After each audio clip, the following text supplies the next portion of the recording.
Sometimes critical crowd on hand. The Lions have won the toss, and David Akers will be kicking off. And back deep, Brian Calhoun, number 29, is the deep man, and Mike Furry in front of him. The Lions are looking for their first 3-0 start since the 1980 season. Beating the Vikings in overtime last week. Eagles losing on Monday to the Redskins, and it's going to be Calhoun at the 2. And Calhoun is tackled just shy of the 20-yard line by J.R. Reed, who is re-signed by the Eagles this week. This is not a fluke of the Detroit Lions here. This offense is bona fide. They have legitimate weapons, and they've got a leader in Jon Kitna, who believes in his coaches, he believes in his players, and he's been kicked around for a long time in this league, but he knows what he's doing in this offense and loves it. Had a concussion last week and came out of the game for 2 quarters. Calvin Johnson, the impressive rookie, starts, but it won't matter on this first play, and Broderick Bunkley, the second-year defensive tackle and the #1 pick from a year ago, gets a sack on Kitna and a loss of 6 yards. Dick, in the spotlight today for the Detroit Lions and offense is Jon Kitna, who has come in completing over 70% of his passes. Kevin Jones, as we mentioned in the open, will play today, the late native from Philadelphia. We'll see his first action.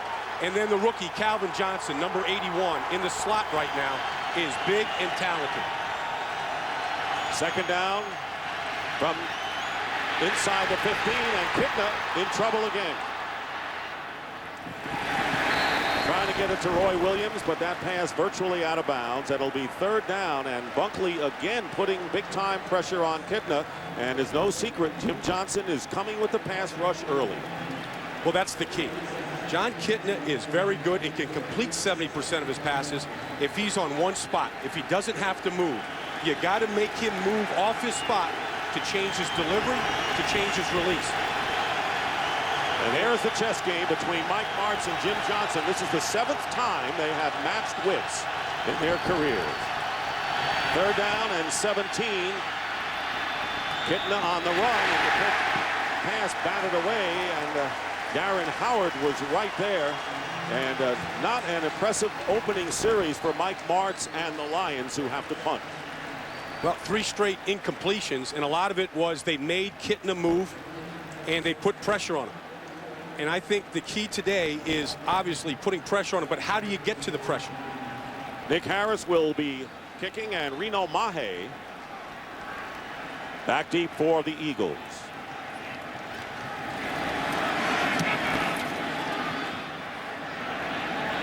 Could be good field position for Philadelphia. Mahe at the 33.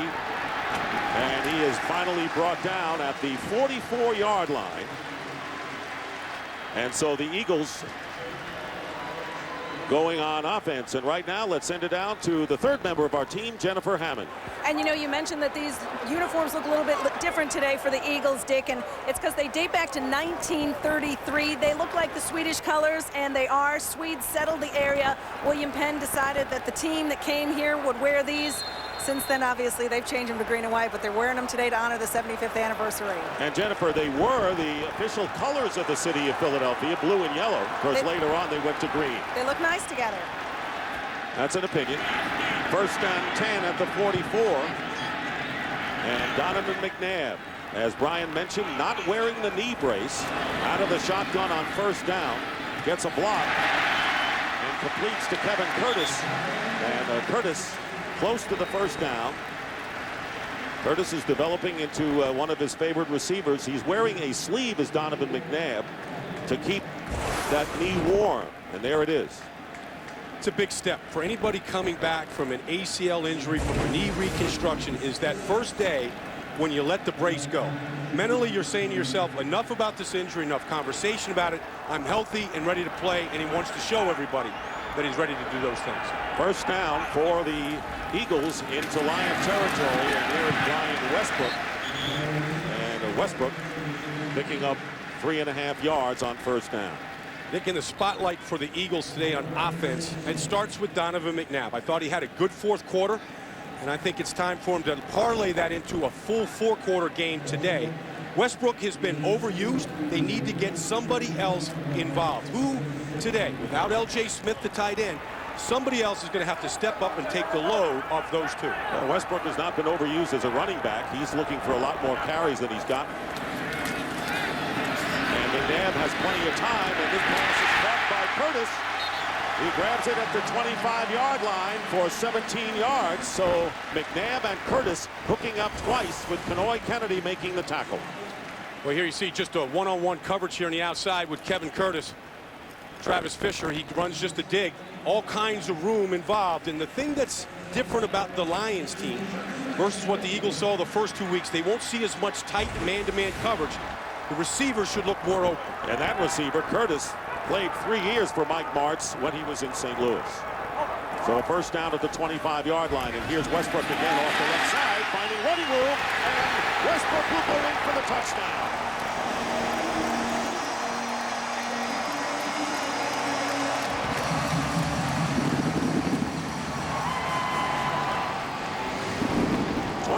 Yard run by Westbrook, and it's only the second touchdown scored by the Eagles in this young season.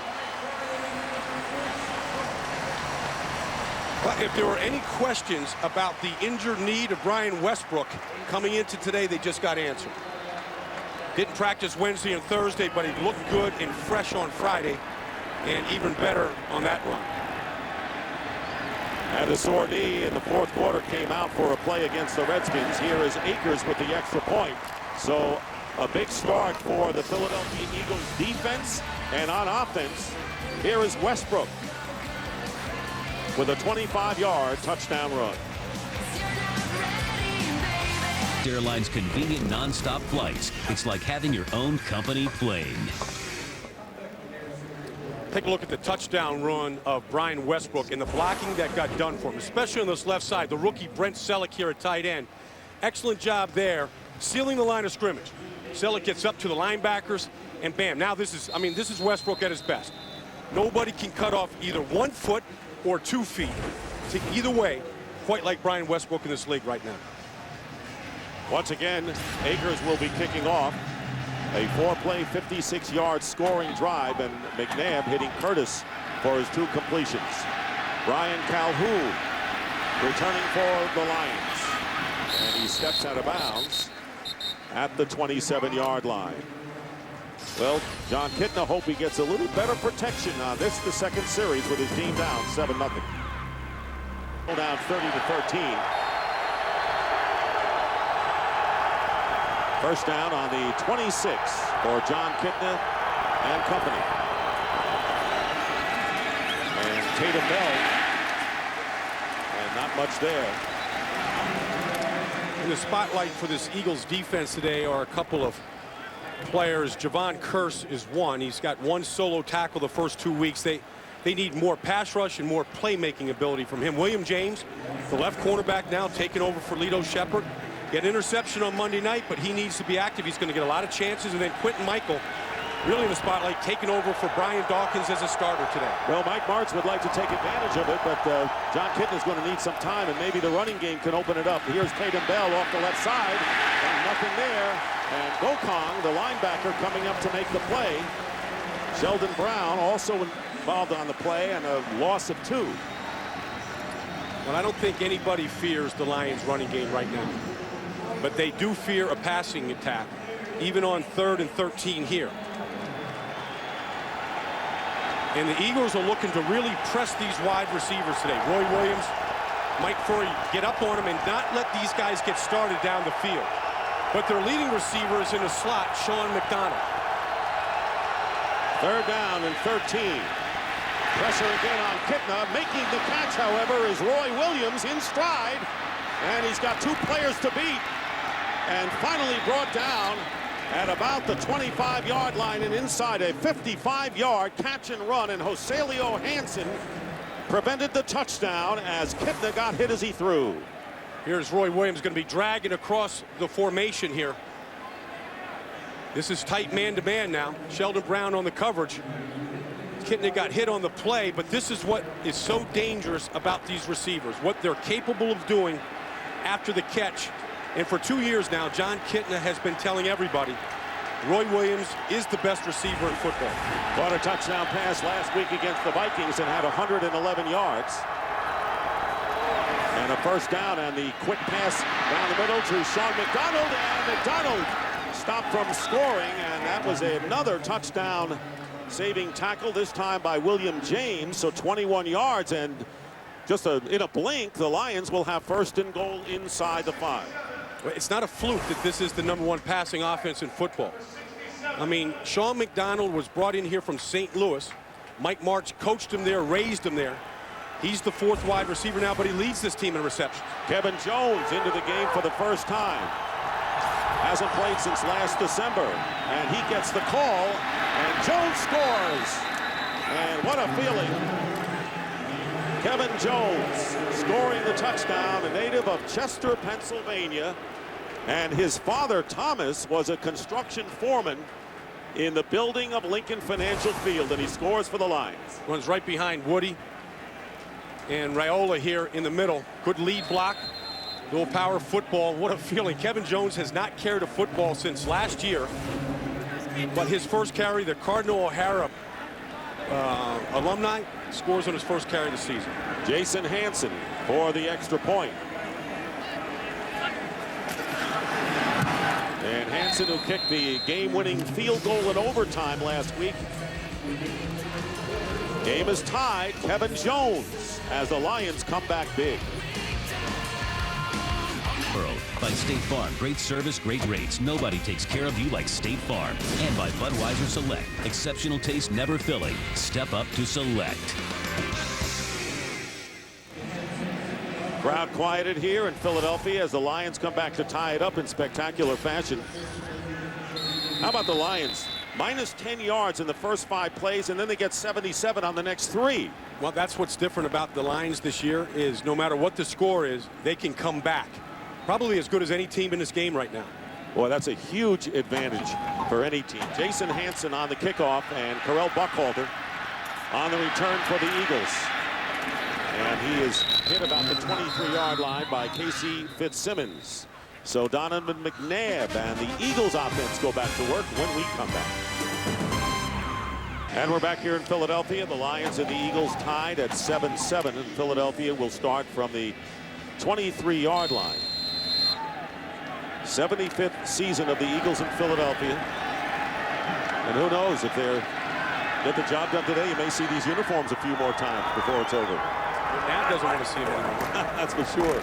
Here is Westbrook, who scored the touchdown, and he tests the middle of the line and picks up nearly 4 yards.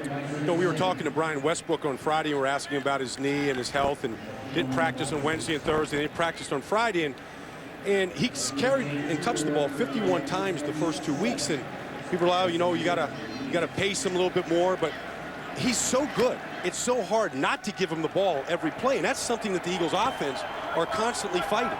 He has accounted, Brian, for 47% of the Eagles' attack so far this year. And that's too much. The ball's got to get spread around to other players. Second down and 7. On the design rollout is McNabb.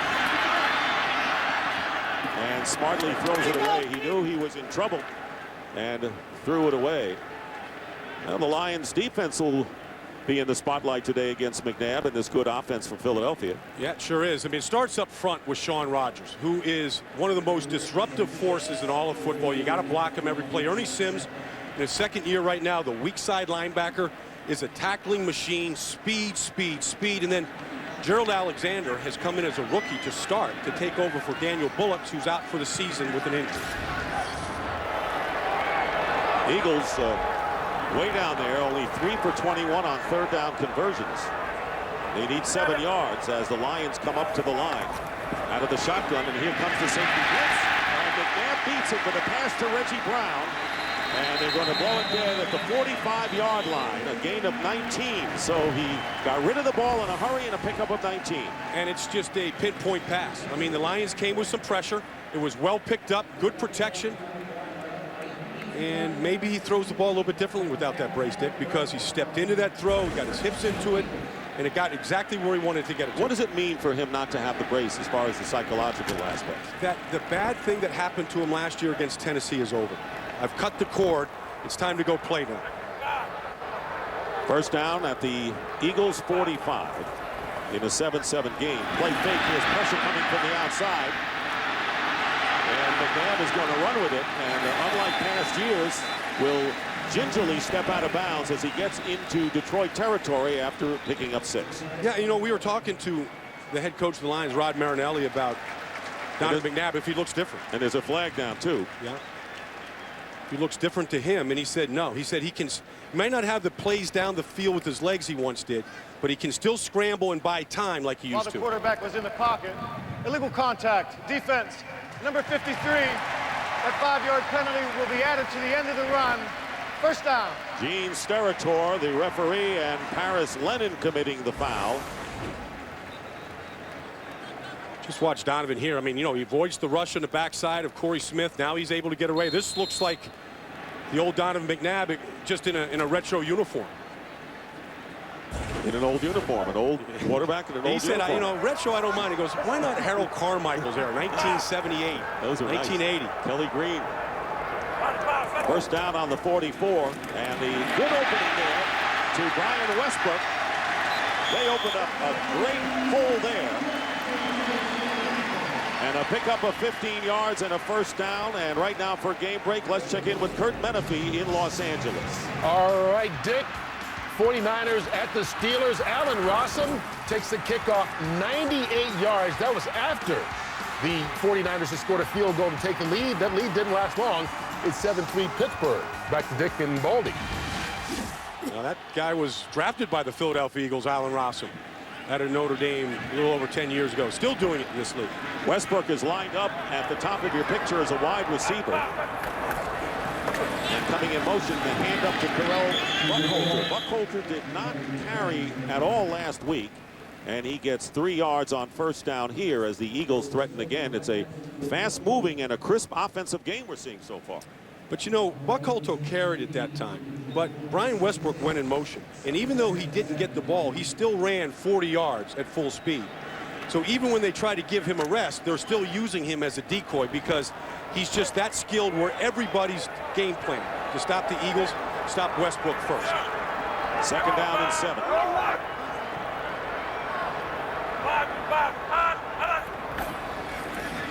And a quick pass out to Kevin Curtis. Tried the second effort. You can see where he is stopped about a yard shy of the first down at the 20. And the Eagles get 6 more yards and the first catch of this first quarter by Kevin Curtis. Interesting. I was talking to Kevin Curtis before the game, and he came into the league with Mike Martz in St. Louis and learned how to play wide receiver for Mike Martz. He said nobody could be harder on you day in, day out, play in, play out than Mike Martz. He said it's not quite so hard in Philadelphia, but the way that you have to practice is the same, high tempo. Third down and 1, and the handoff to Thomas Tapeh. And Tapeh picking up more than enough for the first down. And now the helmets are down there, and one of the Lions has lost his hat, and it looks like Dwayne White, one of the defensive linemen. Now, you always wonder when the defensive lineman loses his helmet, like how he lost it. Did it get pulled off? Did it get snapped off? And then somebody hit him after the play, but I don't see any flags on the field right now. So no penalties there. And of course, if you take it off, then you're guilty of a penalty. Yeah, then it just, he didn't take it off. It got ripped off. See, I mean, there's John Runyon with a little shove. Yeah, Runyon there just gave him the ball to the neck. And here is the flip to Westbrook off the outside. And Westbrook driving. And he is knocked out of bounds at about the 5-yard line by Gerald Alexander. So Westbrook once again has been a key feature of this Eagle offense, and they threaten as we have 4:14 left in the first. You know, it was interesting. Brian Westbrook went to practice on Friday after not practicing Wednesday and Thursday, and he said, practice is good for me. It loosens up my knee. It actually makes it feel better to get out there and work it. And I would say what he's done already in this game is that is all paying off. They haven't been good in the red zone. It's an area where they bogged down in the first 2 weeks. First and goal at the 5, and you can see the Eagles have not been successful in the red zone. Here's Westbrook. Loses the ball. Touchdown. He was over. The ball crossed the plane, so it is no fumble. Westbrook gets the touchdown. Just barely, I might add. Well, it was ruled a touchdown. Now, it is a challengeable call. We'll take a look here from our slash camera from the corner. Good block by Thomas Tepe, sealing it. Kennedy was the first to hit him, and then Paris Lennon came over and knocked the ball away. And the question is, did it break the plane? I would say right there that it is over the plane. And that's how it was ruled. Now, I expect a challenge. They've got one. They got one, and this is an obvious one. Rod Marinelli is challenging the ruling on the field. Well, it's huge. It's huge because Detroit came up with the ball.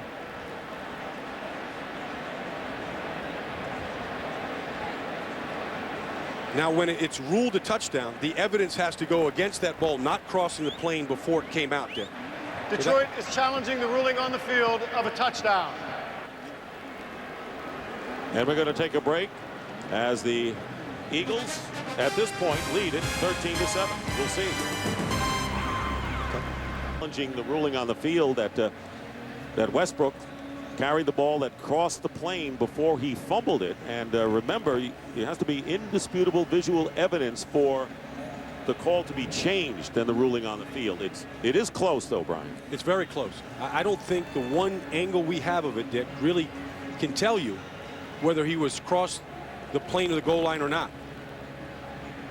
You don't know right there. But if you don't know, then you can't change it.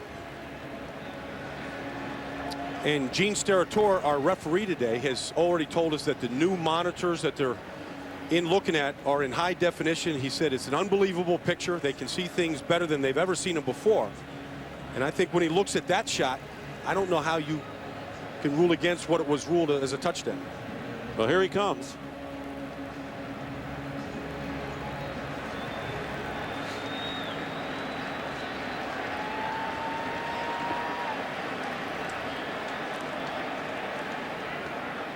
After review, the ruling on the field stands. It is a touchdown. The ball broke the plane. Detroit will be charged with its first timeout. It was a good challenge, and it was a good ruling when Steratore looked at the replay. They didn't have enough to change it, and so Brian Westbrook with his second touchdown of the game. And the Eagles, who had not scored in the first quarter, now trying to get their 14th point. David Akers.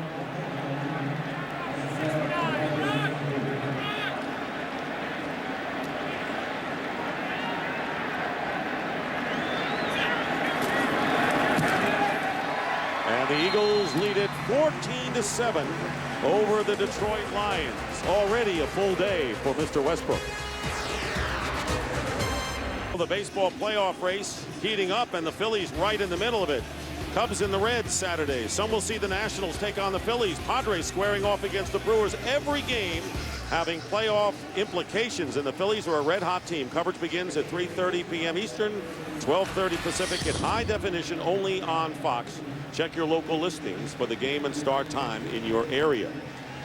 So after a Lion punt to begin the game, we've had 3 straight touchdown drives, and now David Akers will be kicking off for the 3rd time, and Brian Calhoun is back deep for Detroit.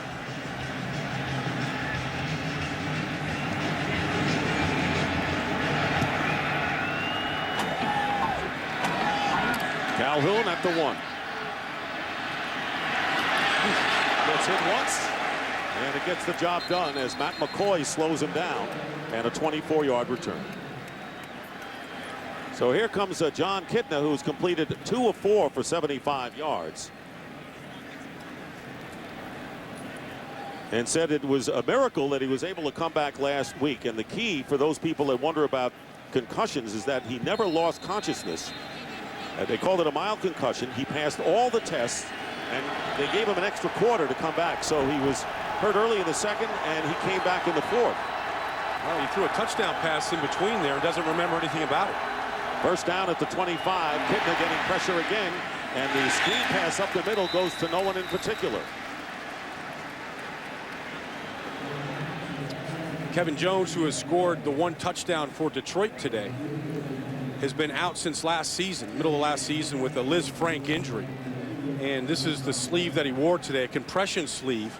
Wore it on the flight yesterday so that when you travel, it doesn't swell. Just trying to keep it as normal as possible. Getting ready for his 2007 debut this afternoon. Second down and 10. Getting his pass. They're trying to go to Roy Williams, but the Eagles are there, and it'll bring up third down. And for a game break, let's check in again with Curt Menefee in Los Angeles. All right, Dick, Chargers and Packers, how pretty is this pass? Phillip Rivers finds Vincent Jackson, and the Chargers find a quick 7-3 lead over the Pack. Back to Dick and Baldy. You know, Dick, 10 teams came into today 0-2. Packers, one of those surprising 2-0 teams. 10 with 2-0, and San Diego trying to get one up in Lambeau. Third down and 10, and there is the slant. Flag is down as it looked like Sean McDonald stopped his route, and the penalty flag thrown at the 26.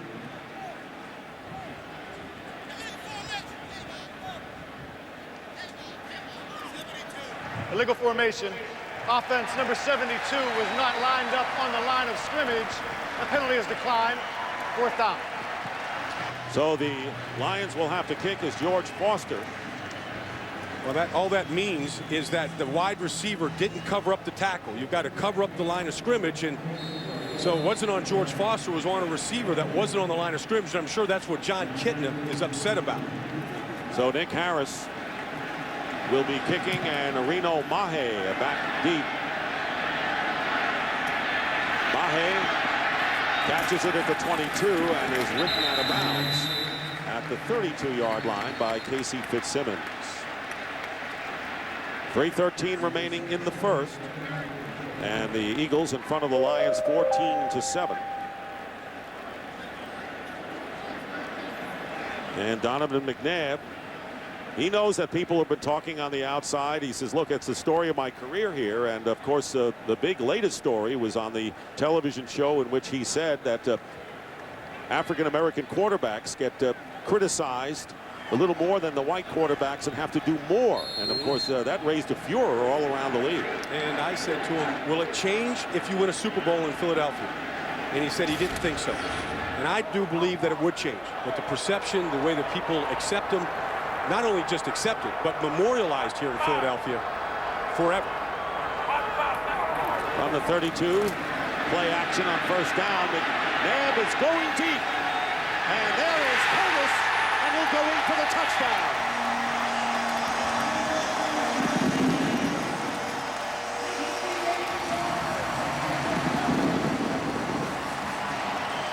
You get the feeling, and Donovan McNabb told us that Kevin Curtis developing into a kind of comfortable receiver for him, and is he ever? 68 yards for the score. He said somebody else had to step up for this offense today, and that's one way to step up. The deep balls have been there this year. They have missed by a little, but Andy Reid said if you miss by a little, you miss by a lot. That one was right on target. And it is now 20-7, and David Akers on to kick the extra point for the Eagles. And the kick is good. So Donovan McNabb coming back. 2 touchdowns by Westbrook, and now this one. Well, there's Curtis right at the end, working on Stanley Wilson. A little double move there. The safety's bit on the dig route over the middle. Gerald Alexander, number 42, went on the underneath route. They got exactly what they wanted. They wanted Stanley Wilson isolated. Nice little fake to the outside. Safety bites. Just lay it up there. Just don't mess it up. Just put some air under the ball. Let their fastest receiver go get it. Well, now it'll be interesting to see after one of his former players, Mike Martz, going to work again. One play, 68 yards for the score, and the Eagles couldn't ask for more. They've had the ball 3 times, and they have scored 3 touchdowns. And David Akers will kick off again. 21-7 here in the first quarter, and still 3:04 remaining. Well, we're looking at a picture there of the defensive line, Corey Redding and Sean Rogers. And if you get those guys blocked in the middle, like they did in the last throw, McNabb will have vision and time to make the deep throw.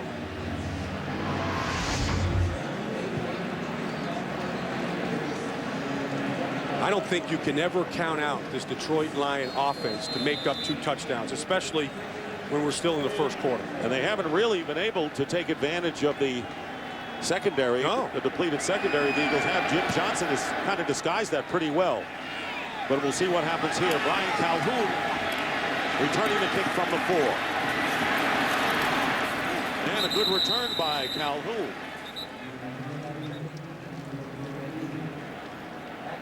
And gets beyond the 30, almost to the 35-yard line. Well, are you surprised that the Eagles, who have really had the injuries on defense, and we know what Mike Martz can do, have really taken away the offensive game from Detroit? Well, you know, this is a game it's long. I mean, you look at what they're doing, and then you start to make some adjustments. And one thing John Kitten has said to us, he said, there's always an answer for everything that the defense does to us. And maybe they'll have the answer here on this drive. From the 35, Kevin Jones, who scored the touchdown, going outside.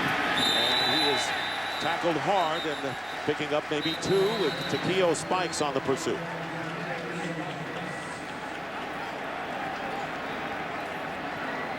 Mike Martz has come in, and we visited with Mike for about an hour yesterday, and you can never not come away and learn something about the passing game or football when you talk to Mike Martz.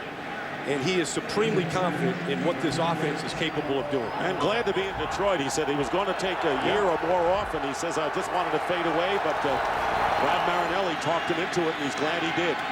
Pass is caught by Roy Williams and tackled immediately at the 41-yard line. They'll be shy by about 3.5 yards, thanks to Sheldon Brown, and a gain of 6. You know, Dick, you've mentioned the depleted secondary of the Eagles, and I guess what you worry about when you lose a guy like Brian Dawkins, you lose the heart of the defense.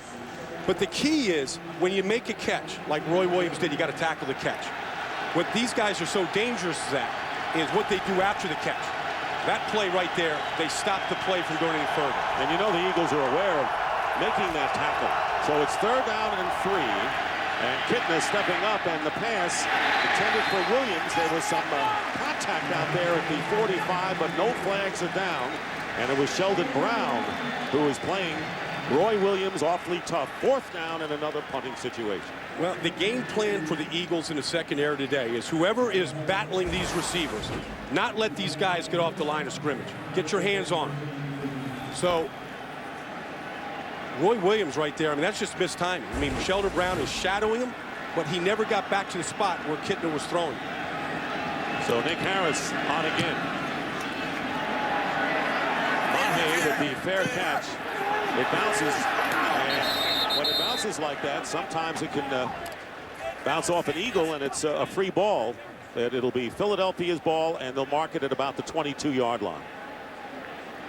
Well, I think the Eagles defense has to feel great about what they've been able to do. Now, they've kept Detroit on 3 of the 4 possessions right now and limited them to no first downs. You know, just the one drive right now, a couple of plays. And well, Donovan McNabb, while the defense is doing the job, look what the offense is doing, and that's a pretty big chunk of yards. 56, 77, and 68 for their 3 scores. And what was missing from this Eagle offense in the first 2 losses was the big play. They only had 2 plays on offense over 20 yards in the passing game. Already they've eclipsed that this afternoon. First down at the 22, and Brian Westbrook and Correll Buckholter are both in the lineup. McNabb has time, drills it, and a pass caught by Curtis at the 40, and Kevin Curtis gets it out to the 45-yard line, a 23-yard gain. So Curtis has caught 5 passes for about 126 yards and a score. Watch the linebackers here in this play action. Watch what they do. See, they all step up. Now watch the opening of where this pass comes. Right where the linebackers could be if it wasn't such a good play action and honoring Brian Westbrook. And you talked about who's going to step up in this game offensively, and Kevin Curtis has been the guy for the Eagles. First down as we near a minute remaining in the first quarter. The ball at the 45, and there's McNabb, and the pass is caught. Curtis again. Got 6 receptions in this first quarter for Kevin Curtis, and Donovan McNabb is getting great protection from the offensive line. Donovan told us that he likes Kevin Curtis. You know, he came down to Arizona, worked out with him in the offseason. In fact, this past Tuesday, after the Monday night game, they went into the bubble, into practice facility. They worked on timing and on routes together because they thought they weren't very far away. And today, it looks like all that work is beginning to pay off. Brian, that's got to pay off when you spend that extra time together. It's like a good relationship. You know, they're going to want to spend time with each other. Well, we're going to have to do that ourselves. Second down and 2, and the swing pass out to Westbrook. And Westbrook finding his way, has a first down and more, and gets to the 39 of the Lions, gaining 8 yards, and the clock stopping with 22 seconds. You know, the Lions are going up against an offensive line today that is now starting their 19th straight game together, going back to last season. This is a very healthy and familiar group. And right now, protection-wise, and really all phases of the game, they really can't play any better together than they are. This crowd has to love it. I mean, they're getting a day full of sunshine. They're seeing some strange-looking uniforms, and the Eagles have a great quarter. That is the end of the first quarter with the score. The Eagles 21 and the Lions 7. Fox NFL Sunday will continue after these messages. Start of the second quarter, the Eagles lead the Lions 21-7. Is anyone happier than the people manning that booth? That's the McNabb family, and they've got to be delighted with what Donovan has done in his first quarter. First and 10 for Philadelphia. Westbrook. And for a game break, let's return to Curt Menefee in Los Angeles. All right, Dick, the Houston Texans fighting Indy hard, but check this run out by Addae, or should we say a leap. Joseph Addae leapfrogs the Colts into the lead. It's 14-10. Dick and Baldy? All right, thank you very much, Curt. And Teddy Lehman has gone in for Paris Lennon at middle linebacker for the Lions. It'll be second down and 6.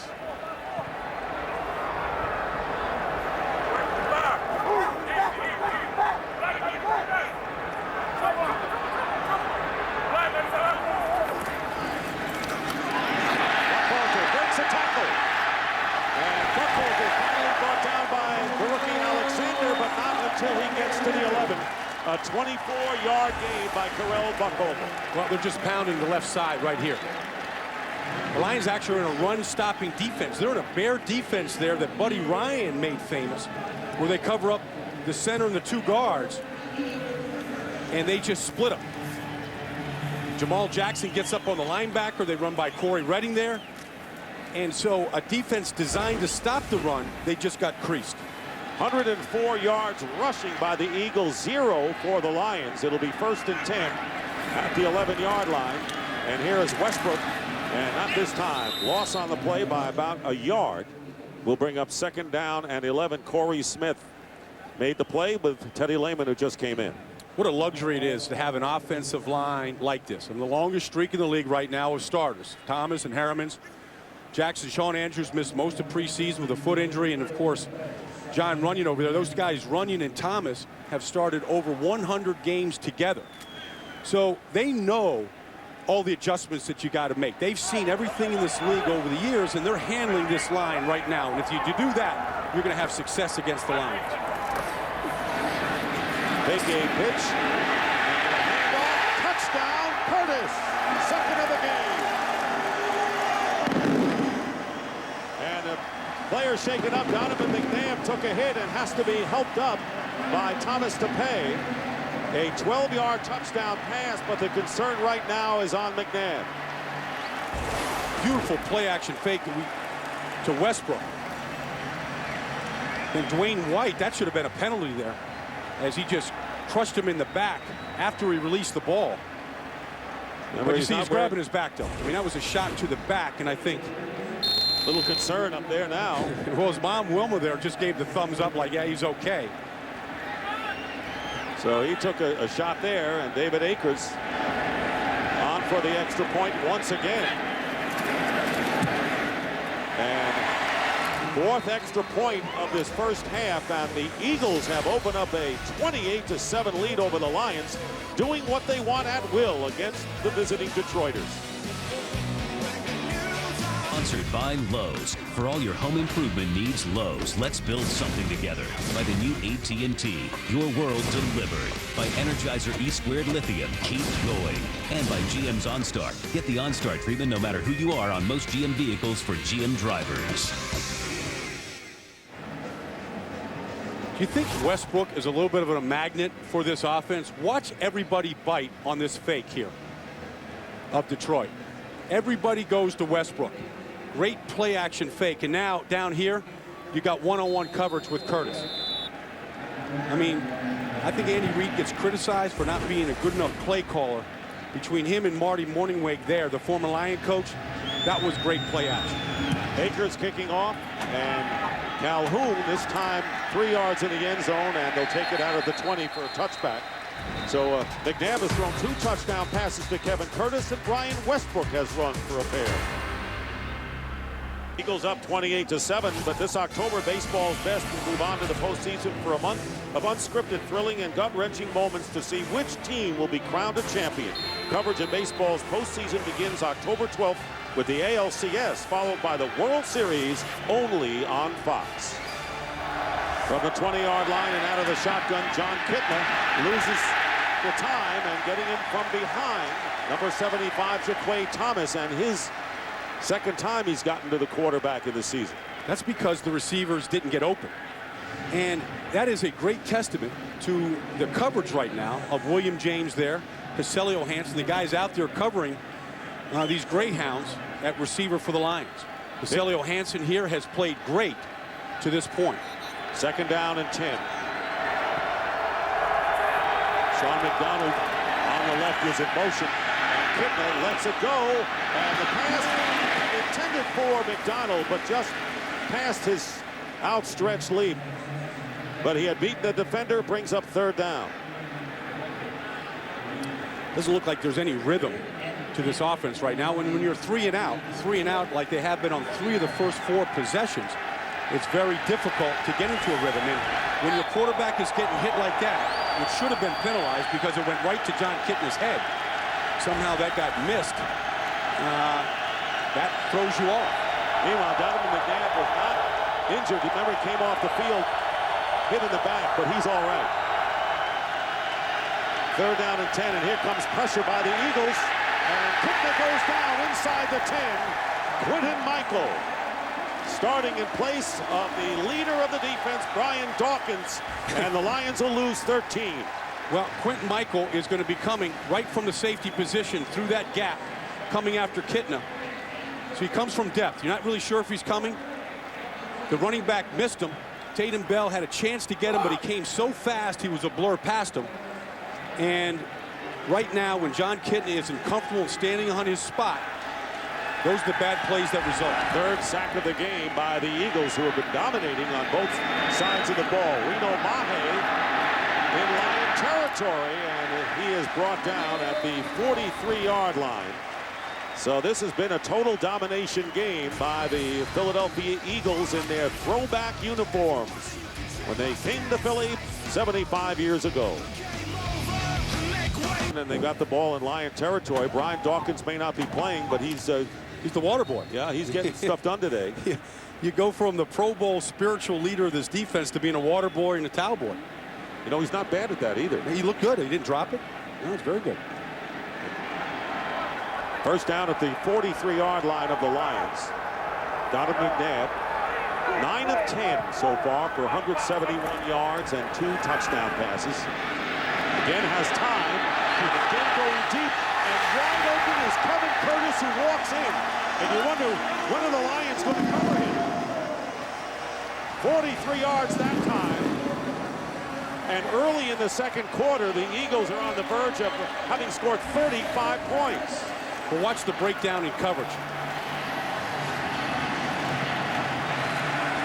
I mean, the Eagles ran a trail route there, and Sims, the corner, or Keith Smith, the corner, they both bit on the underneath route, and the breakdowns right now, I don't know if Rod Marinelli can count them.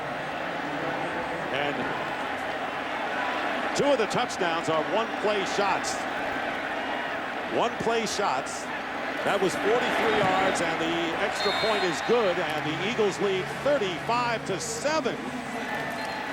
And less than 4 minutes gone by in the second quarter. You know, McNabb did not like these uniforms, but I think he'll like it now. And the question was today, who would step up for the Eagles? And it's clear right now who the mystery guy is. It's Kevin Curtis. And maybe he wants to show up his old coach Mike Martz, but they've gotten the ball to him in every different way. On the hitch routes, on the underneath comebacks, on the big plays, 68 yards, the big plays of 43 yards. Right now, the Lions have no answer for Kevin Curtis.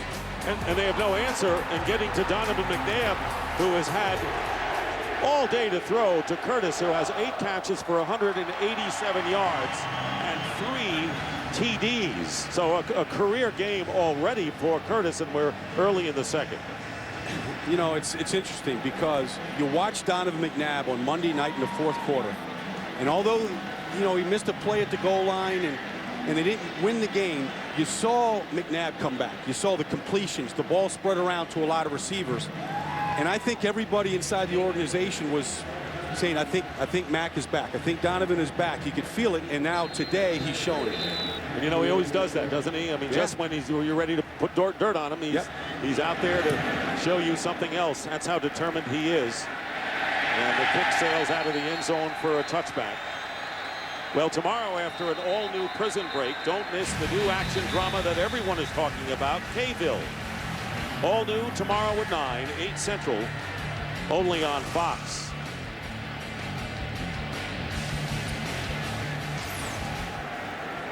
If you want to run a wide-open offense the way Detroit does, you've got to protect your quarterback. The key is on the offensive line, and today they're getting beat. They're getting beat at the snap. And then the thing I think that's surprising is the receivers aren't winning as well. But against the depleted secondary, they're not getting open for Kitna to get them the ball. Well, they're not getting time. The offensive line, the story here, Eagles are doing it, Lions are not. And on first down, pass is caught. And a first down, Calvin Johnson. And that'll be his first catch of the game, the second overall pick in the draft from Georgia Tech. And he has caught 2 TD passes in 2 games. See, he's going out right now. He's really been featured when they come in with 4 wide receivers. He's a rookie learning a difficult offense, and so he's not out there every play yet. But as he learns more, he'll get more and more playing time. 19-yard gain and a first down on the Lion 39. Kitna has an open man, and it's Kevin Jones out of the backfield. And he is out of bounds in Eagle territory after he picks up 16.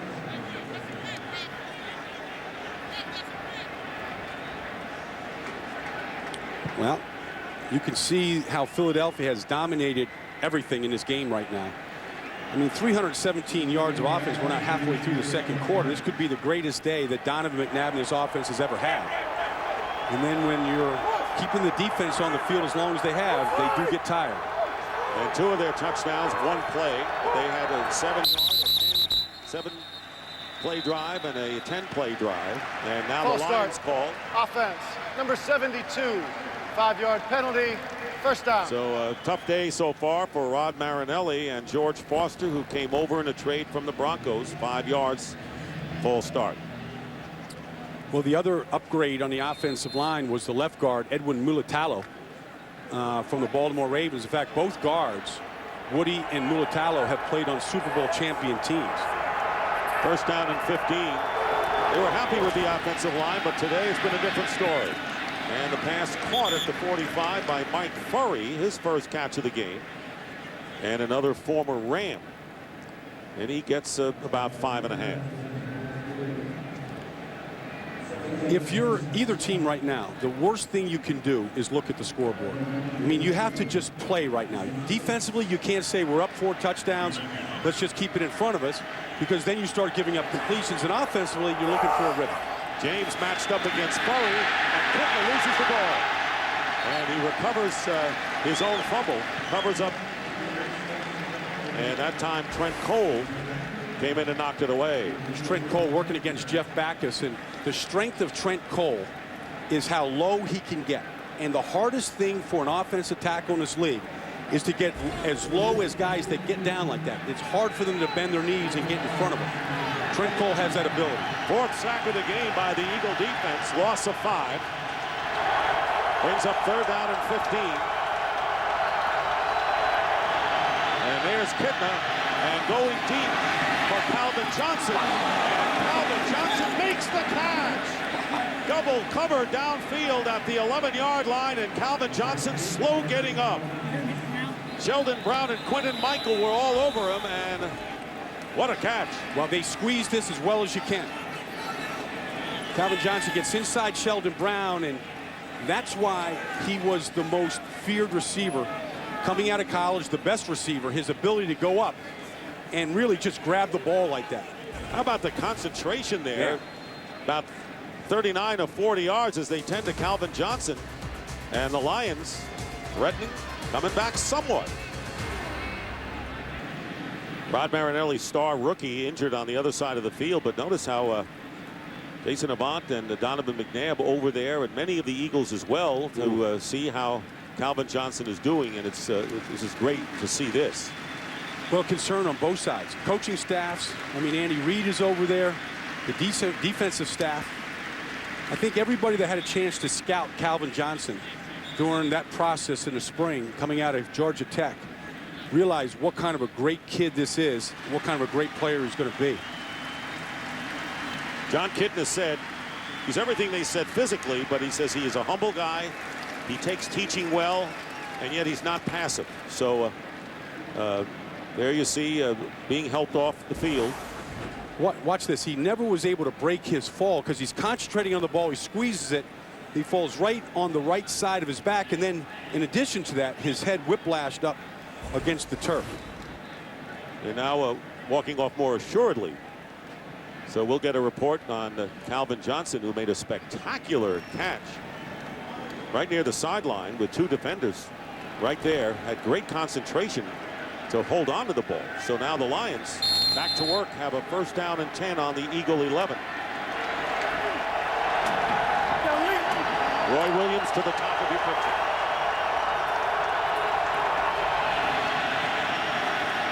Kitna has some time, and Williams could not hold on to the ball, and he had a chance to make that catch. You know what happened? The ball was dying, Dick, and Roy was trying to score, and so he was falling away from a ball that was dying. Watch Roy. He wants to turn this thing in to a touchdown there, and he forgot about concentrating on the football first before he started turning his body. Well, there was an opportunity because he had no really defender. No, nobody there, but catch the ball first before you do anything else with it. 2nd down and 10.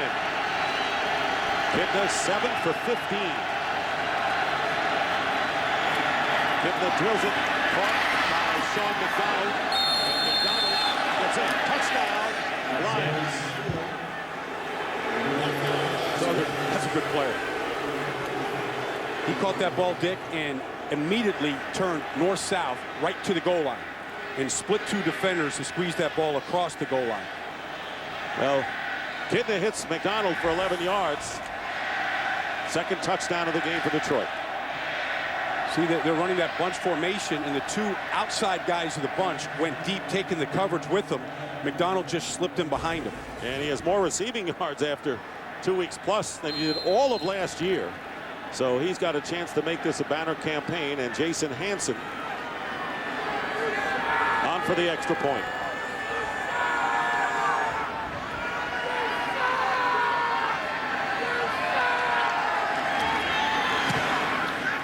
And the Eagle lead now is 35-14.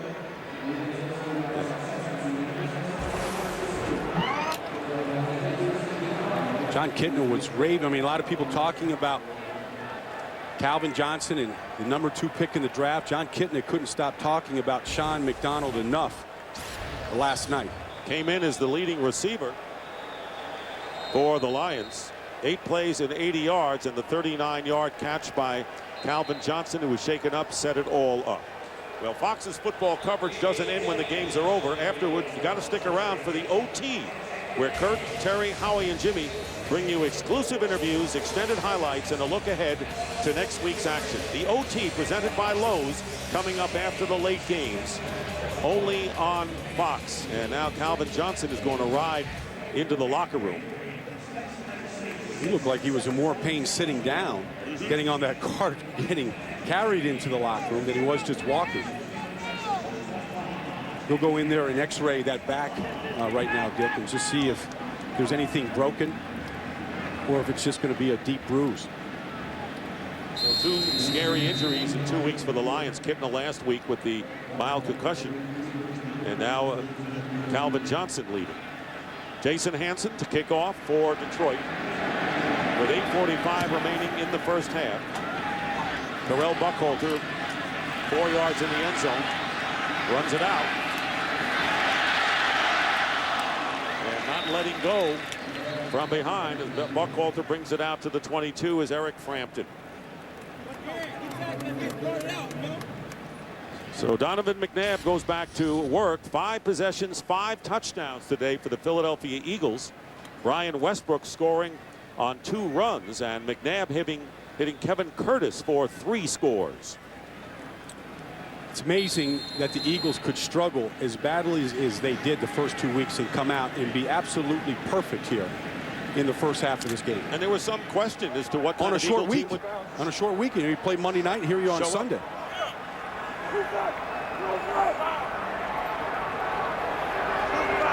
First down on the 22.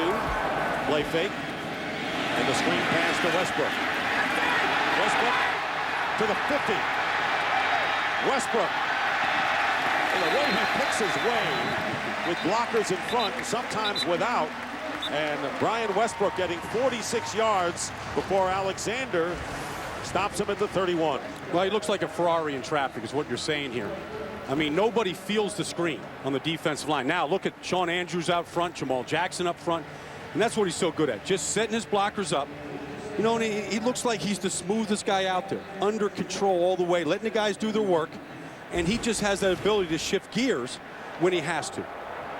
Has 10 touches in the game thus far and gets a breather as Buckhalter comes in for it. It'll be a first down for the Eagles on the line 31. Timeout, Philadelphia.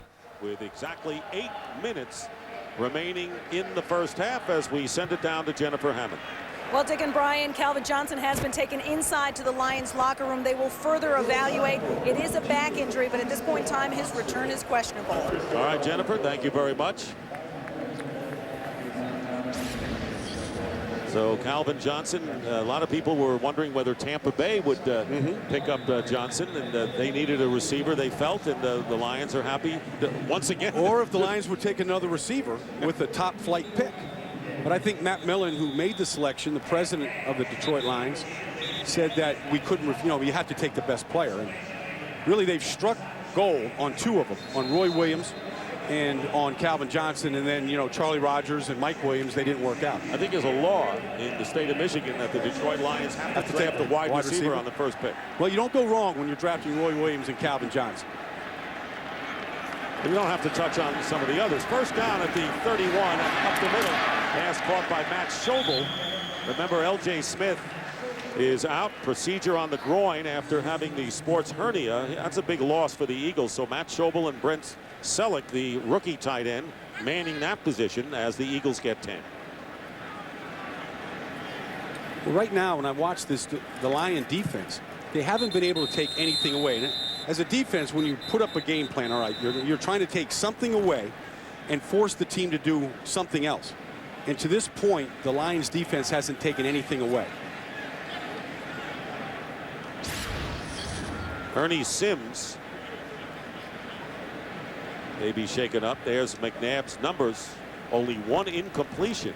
Already has thrown for 245 and 3 touchdowns. And as Sims comes off the field, so another Lion shaken up. You've got to talk about the fact that the offensive line of the Eagles has been nearly perfect, and the Lions have struggled in that department. We haven't mentioned a defensive lineman's name of Detroit yet today. First down on the 21 of the Lions. Westbrook left side, and Alexander brings him down, but not before he picks up 14 more. I'm telling you, I would not practice Brian Westbrook the rest of the season on Wednesday or Thursday. I'd put the ball in his hands on Friday and let him come out fresh and look like this. He was saying that one of the problems they had the first 2 weeks was Donovan coming off the injury. They were working so hard to get him involved in the offense and getting his flow back. And he said, when we were successful the last 6 weeks of the season last year, the emphasis was to get me going early. And that's what I like to do. And they've done that today. They like McNabb to get into rhythm, and Westbrook says, what about me? Well, here he is once again as Westbrook down to the 3.5-yard line, and he's approaching 100, actually about 84 yards right at this point, and we still have 6:20 to go. Brian Westbrook spoke out after Monday night. He said that he didn't think that they were ready to play, that the level of focus was where it needed to be on Monday. And he's the leader of the team. He's not afraid to speak out and say it. He said they were too loose and before they were getting results. Ernie Sims is back in. Second down and goal. Play action. Watch out from behind. And the ball is knocked loose. A free ball. And the Lions recover. And it was Corey Smith who came from behind. And they ruled it a fumble initially. There's Corey Smith chasing him from behind. Oh, yeah, no, that ball wasn't going forward. He was still cocking that ball right there. And Corey Smith in place of Kalimba Edwards right now out there today at right end makes the biggest defensive play of the day for the Lions. And that is the first sack of the game by the Lions defense. Loss of 6, and they get the ball. Well, you know, you have a tuck rule in the NFL where if the ball was going forward at all, then that would be an incompletion. But right there, I think it's clear that that ball was still being put in position to throw it, and the arm wasn't going forward. So the Lions have the ball on the 9-yard line. First turnover there, and the pass out of the backfield. Tatum Bell did all he could do to hold on to it as Quentin Michael with the crunching hit. Just 1 yard that time. Dick, that last play by Corey Smith is one of those plays that if things get crazy in this game and the Lions make a comeback, you go back to that play, because here the Eagles going in for their 6th straight touchdown in a row, and they get stopped. And now the Lions have something to do about that, what they can do with it offensively. But I'll tell you, the Eagles are inspired defensively. And you saw Michael, who's in for Dawkins, making the big play there. And there is Kitna. Let's see if it's a free play. The pass caught by Roy Williams. And Roy Williams in a foot race. Being chased by Quentin Michael. And in for the touchdown is Roy Williams. And it's going to be an offside against the Eagles. This play is going to stand. 91 yards. And so Kitna, sensing it on the slant, had the free play, and Williams took it all the way. Defense, number 93. The penalty is declined. The result of the play is a touchdown. Well, you have to be a prophetic guy, because we saw the play made seconds ago. There's a 14-point turnaround right there in a matter of about 30 seconds. But here's Roy on a slant. And this is what Roy Williams is not supposed to be able to do. Outrun a defense. The knock on him is he doesn't have that breakaway speed. But you can see that you get him in the open field, he's got his radar on, he's looking in the rearview mirror, and he's running just as fast as he has to in order to score. And the extra point, Jason Hanson, as the Lions coming back, scoring the last 2 touchdowns in this wild game with 5:01 to go. And Roy Williams, who caught a 54-yarder early to set up the first touchdown, now has a touchdown reception in his 5th consecutive game. Well, Mike Martz said that Roy Williams could be the best receiver he's ever coached, and that would include Isaac Bruce and Torrey Holt and a bunch of others. And he's just not there yet. But, you know, right now we're looking at a game. It sort of reminds me of what we saw in Cleveland last week, Cincinnati and Cleveland, where 6 touchdowns by Carson Palmer and they lose. I don't think any defense right now is safe to shut the other team down. Williams with 3 catches for 151 yards and the touchdown. And of course, the one aspect that Mike Martz was talking to us about was the discipline. He says if Roy Williams can really improve in the discipline area, he would be the best. And well, you look at the players you mentioned on the Rams that Martz coached, pretty high company. Well, yeah, I mean, including some Super Bowl MVPs. Calvin Johnson was shaken up. The preliminary report is that he injured his back, was taken into the locker room. Here's Karel Buckhalter ready to return the kick. So this crowd, which has been at a fevered pitch really through most of this first half, tempered somewhat by 2 straight scores by the Lions. Buckhalter. And he just stepped out of the end zone. He had no choice there. And there was a mix-up. Buckhalter had a foot out, and the other return man, Thomas DePay, was saying stay in. He couldn't. It was too late. The Eagles don't have a bona fide return man. You know, week 1, they put Greg Lewis back there in the punt return. He was a disaster.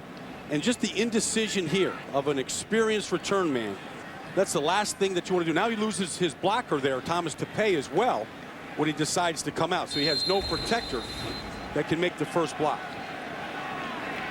First down with just under 5 minutes remaining in the half, and now the Lions see what the Lions can do defensively to get the ball back. First down. Each team has 2 timeouts remaining, and here's McNabb. Thought about pitching it out and goes out of bounds after a gain of about 4. And as they mark it, it's looks like more of a 2-yard gain for McNabb.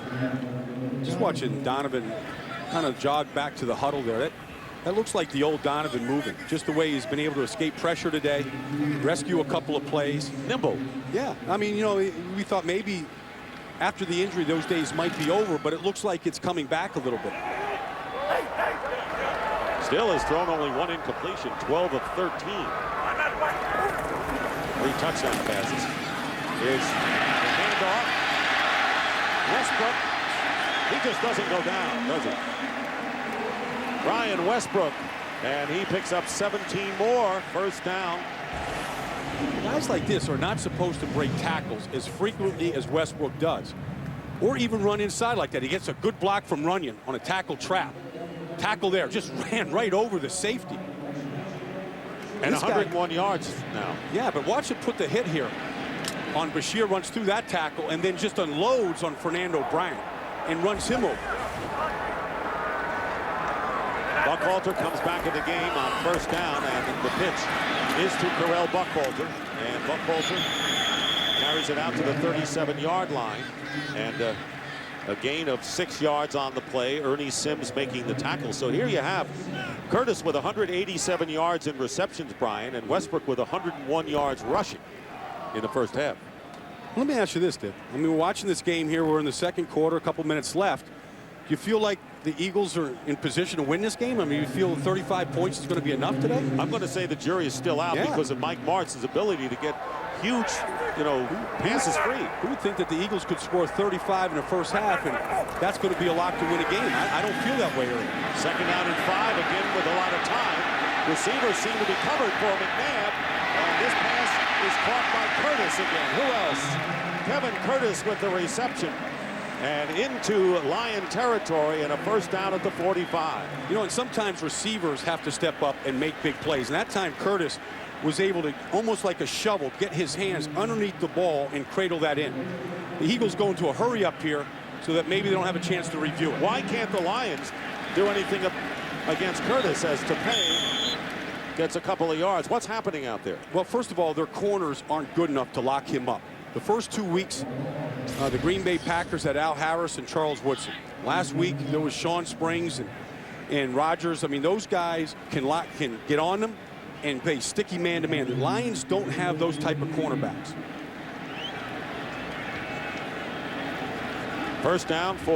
Second down for the Eagles, and about 8. And we're going to wind down to the 2-minute warning. 2 minutes to go. If you like offense, spectacular plays, we've had it. Eagles 35, Lions 21. 2 minutes remaining in the first half here in Philadelphia. Dick Stockton along with Brian Baldinger, Jennifer Hammond down on the field. And the Eagles lead 35-21. They are up 35-7, and John Kidna with a couple of touchdown passes has brought the Lions back. Question is, what can the Lions do defensively? There you see Max Jean Gillis Number 62 has replaced the Pro Bowler Sean Andrews at right guard. Each team with 2 timeouts remaining in the half, second inning. Neb flips it to Westbrook. Look at that! Unbelievable! Unbelievable. Brian Westbrook continues to find a way. Last week, a couple of big runs against Washington and a 43-yard touchdown run. Stanley Wilson missed a tackle, and there's an injured Lion on the field, but Wilson's not the only one who has missed him today. And Ernie Sims is shaken up. This is about the most basic, simple play that the Eagles do. Walk, let the rush come, and then let Westbrook just turn around. Now he's got Max Jean out there, breaks that tackle, breaks that tackle, breaks that one. Let's say 3 clearly broken tackles. He's like, where is everybody else chasing me right now as he gallops into this end zone? He was stumbling at one point, right there. That's a big time move. A lot of guys go down right there. A lot of guys don't, after going down, don't have that extra power and then the burst to break that last tackle. 98 yards in receiving yards and 101 rushing for Westbrook. And Ernie Sims, who was shaken up earlier, still down. And there is the defensive coordinator, Joe Barry, who's in his first year. This last play by Westbrook sort of incorporates everything that you look for in a running back. I mean, hands. I mean, just his ability to kind of set up a screen, you know, kind of fake, now turn around. Okay, now set up your blockers. That's important. Get the big guys out there. All right, now you got to change direction. Now you got to get down in one hand. You got to break that. Now run through the gauntlet. How many tackles can you break? You know, now you got your head on a swivel. Anybody going to get me here? Sort of incorporates everything that you want in a featured back. Sims walking off the field with some help, flanked by a couple of trainers. We've seen some explosive games already this season, early in the season, Dick, and you look at this Eagle offense and the Detroit line offense, you go, why are the offenses so far ahead of the defense? I think it's these extended off seasons now where, I mean, these teams are together for 12, 14, 15 weeks in the off season. And the timing and the rhythm is there way before they get to training camp. And it's amazing because usually in preseason, the offenses are slow getting going. Yeah, but they're not behind anymore because I think all the extra work they're getting in the offseason. David Akers on for yet another extra point, and it's good. And it is now 42-21. As you look at Donovan McNabb's number, and I'll tell you what, it's a 3-man team today. It's Westbrook, Curtis, and Donovan McNabb. And you asked the question a little while ago, do you think that the Philadelphia Eagles were in control? They scored that last touchdown. I have to say, if the Detroit Lions can't slow them down somewhat, no, it's the Eagles' day. Right? Well, they can't slow them down right now. I mean, they're not covering well. They're not tackling well right now. Now, is it the greatness of Westbrook and Kevin Curtis, or are the Lions here guilty of some of this yardage that they're giving up? I mean, there's almost 500 yards of offense here. What do you think? I mean, to me, it's the Eagles players right now and the rhythm that they're in. I don't think the Lions can stop them, but I'm not so sure that the Eagles defense can stop the Lions here as well. I mean, they have stopped them at times, but when they've given up the big plays, they've scored. Well, they got a 21-point lead. They've doubled up half these Lions. I mean, Roy Williams already had a big day with a touchdown catch and has gone 151 yards. We told you about McNabb. There's Kevin Cobb, who is the backup quarterback and the rookie. And, of course, a lot of discussion with the Eagles drafting Cobb as their first pick. Came in the second round as to what does that mean. David Akers kicking off, and Brian Calhoun returning from the 3. And he is tackled just beyond the 25. Well, coming up on the Visa Halftime Report, Kurt, Terry, Howie, and Jimmy will have scores and highlights from around the league, and the Fox Sports ticker has up to the second scores and stats.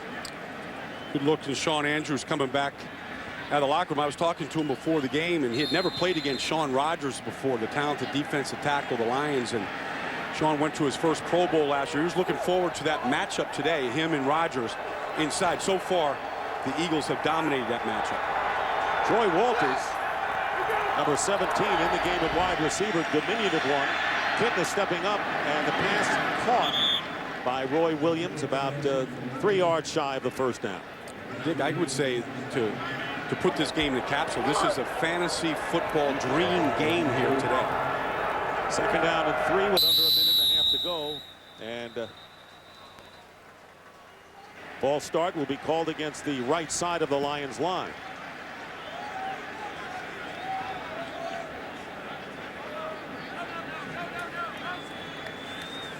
False start.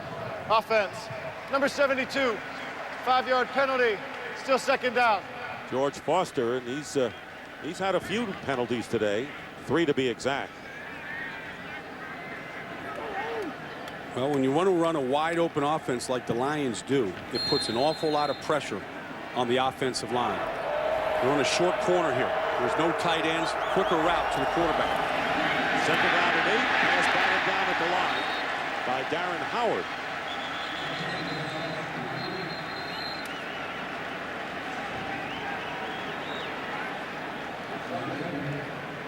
Illegal contact. Defense. Number 21. 5-yard penalty. Automatic first down. It's amazing. It looks like you're going to stop them, and then all of a sudden, away from the play, you have a defensive penalty. William James commits it, and it's an automatic first. When a short corner, I'm saying right here, these ends right here have a very easy route to the quarterback. There's nobody here that they have to go outside. And so it's a quicker route to get there. And so even when Kitna completes a pass, a lot of times he takes a hit at the end. And there's only so many hits that you can incur during the course of a season. First down. There's the pressure on Kitna today, and Roy Williams. And they'll call it a catch just shy of the first down marker, and a 9-yard pickup. See, now the game plan today coming in for Sheldon Brown was to get up on Roy Williams and not let him get off this line of scrimmage. But when you score on the type of plays that Roy has scored today, you don't want to give up the big play at this time of the game, so you give him a little bit of a cushion in front of him. Already 5 catches, 167 yards on the score. Second and 1. Lions have only 1 timeout left. Here's Kitna, and Kitna going deep. Again, good coverage downfield, and the ball's knocked away from Roy Williams, as Quinton Michael and Sheldon Brown were in the neighborhood. This is a heck of a play. Kitna rolls right, and then they come back to Roy Williams, but really a good job of being double teamed by Michael and Brown. But you can see the athletic ability and the acrobatic ability of Roy Williams going for that ball.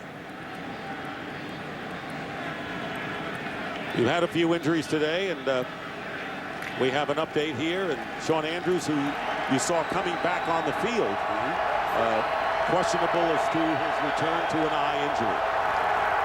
So it's third down and 1.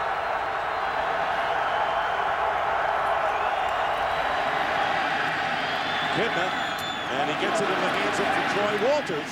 And Walters going out of bounds, stopping the clock in a first down. You know, Troy Walters' father, Trey Walters, is the secondary coach for the Philadelphia Eagles, and it's an 8-year veteran is Troy Walters, and this is the first time that the two have opposed each other. They were together with the Minnesota Vikings, but Trent, the Eagles secondary coach in his 4th year with the Eagles, and for the first time he's seeing his son wearing the enemy colors. Proud day, proud day. Trent Walters came into our meeting room today, told us the story, and had some dinner with his son last night, but no exchange. No secrets exchanged. First down, under a minute remaining, and this pass caught in stride, and the reception made by Sean McDonald into Eagle territory, and right now they're in field goal range. 23-yard pickup, and a timeout called by the Lions.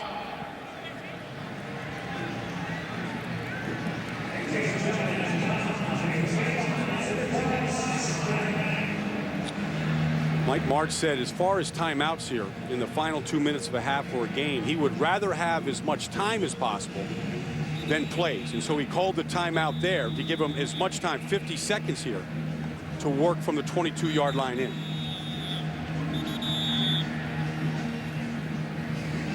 So the Lions do not have a timeout remaining. We have 50 seconds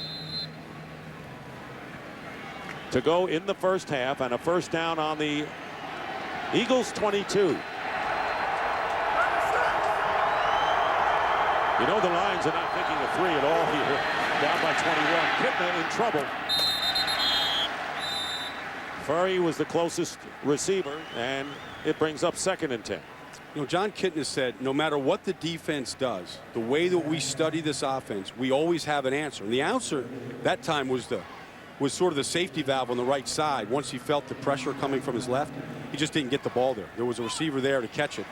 Sometimes the quarterback has to make the the accurate throw. Well, Mike Martz was telling us the other day it's the time on the clock, not the timeouts left,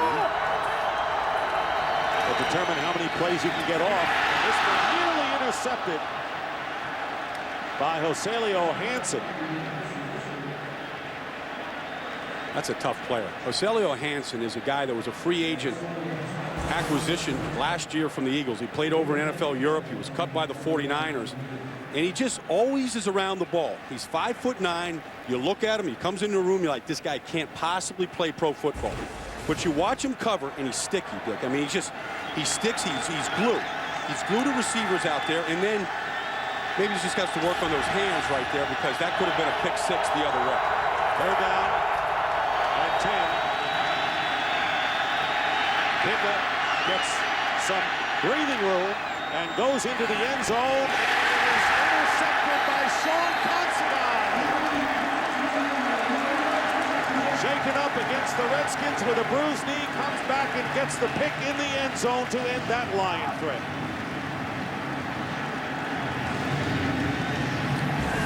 Well, this is what pressure can do. Kitna trying to make a play. You're down 3 touchdowns. You got to throw it in the air.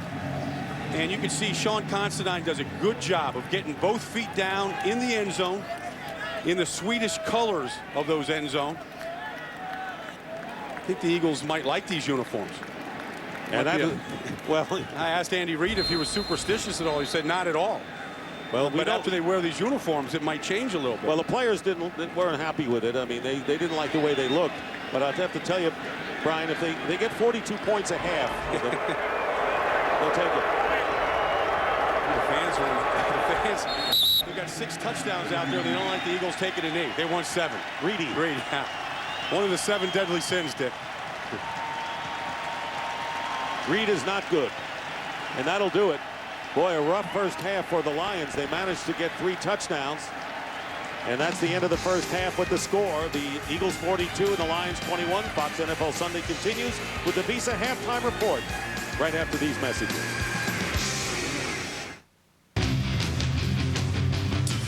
Fox NFL Sunday doubleheader action continues with a huge showdown in the NFC East. Eli and the Giants look to over.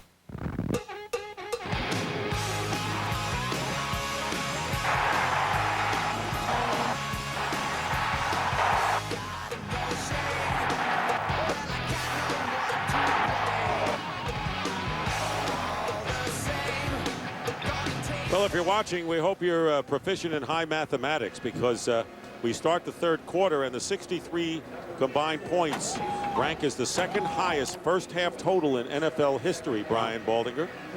And the Lions will be kicking off to the Eagles. The Eagles did not punt in the first half. I mean, that was part of their success and part of their 472 yards of offense in the first half. Terrell Buckhalter back deep. They'll run it out from the yard. And they go to the 20-yard line. Now, remember, one of the questions before was who's going to step up. McNabb and Westbrook have been solid. Well, Westbrook certainly, and Kevin Curtis as well. I mean, well over 100 yards in their categories. Well, you know, it's like they struggled, you know, to score 1 touchdown the first 2 weeks. They've more than made up for that here in the first half. And Kevin Curtis, you know, welcome to Philadelphia. Welcome to the new uniforms, the throwback jerseys from 1933. He looks like an unstoppable force. He used to have those 50-yard line seats back then, didn't he? In the family. First down at the 21. for Donovan McNabb. First pass is an out, and it's caught by Reggie Brown. So second down coming up.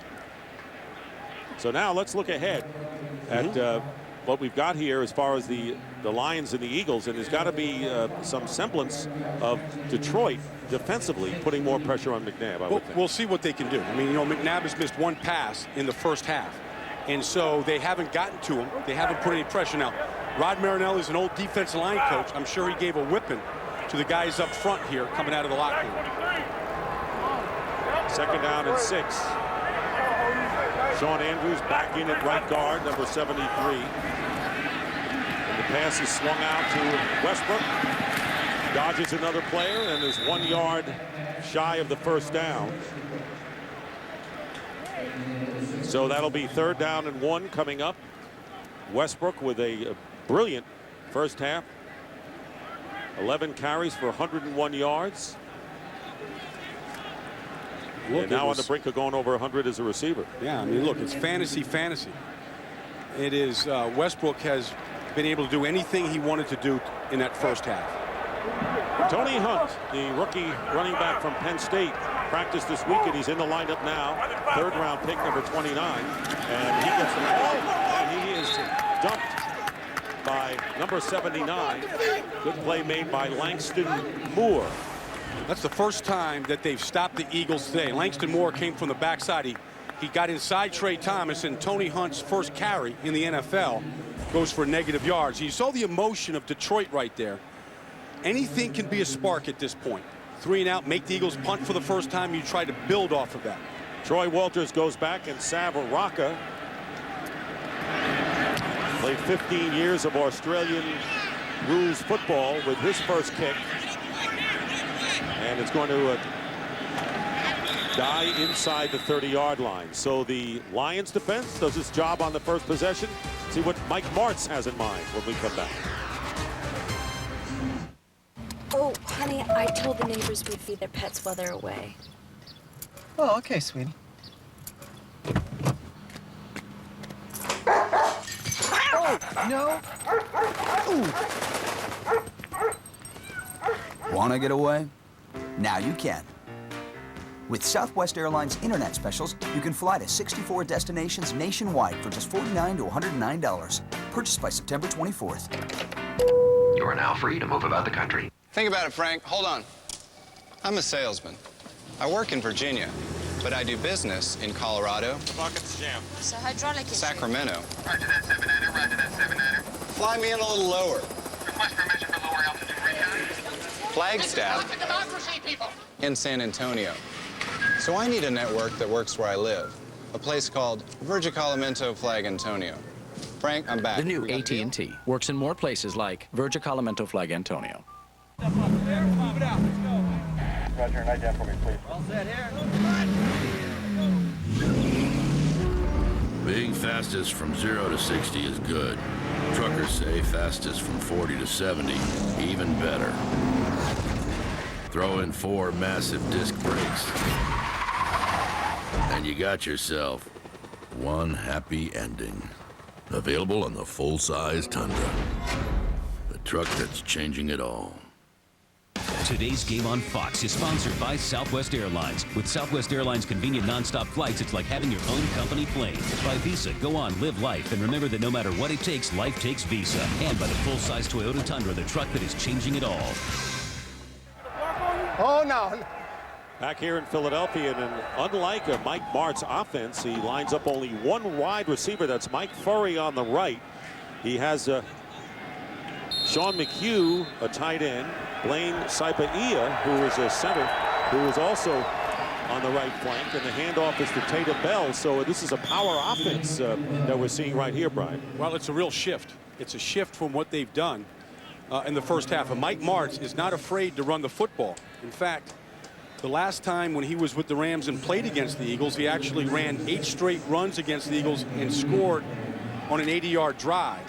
And so the passing attack was, I think, exhausting to Roy Williams, and maybe this is a shift here to get this offense started. Roy Williams has been on the sideline, and we know Calvin Johnson had to go in. Once again, Tatum Bell and he gets to midfield. And William James making the tackle, and a nice run by the former Denver Bronco as he gets 14 yards. Don't know if there's anything wrong with Roy Williams, but he hasn't started the second half.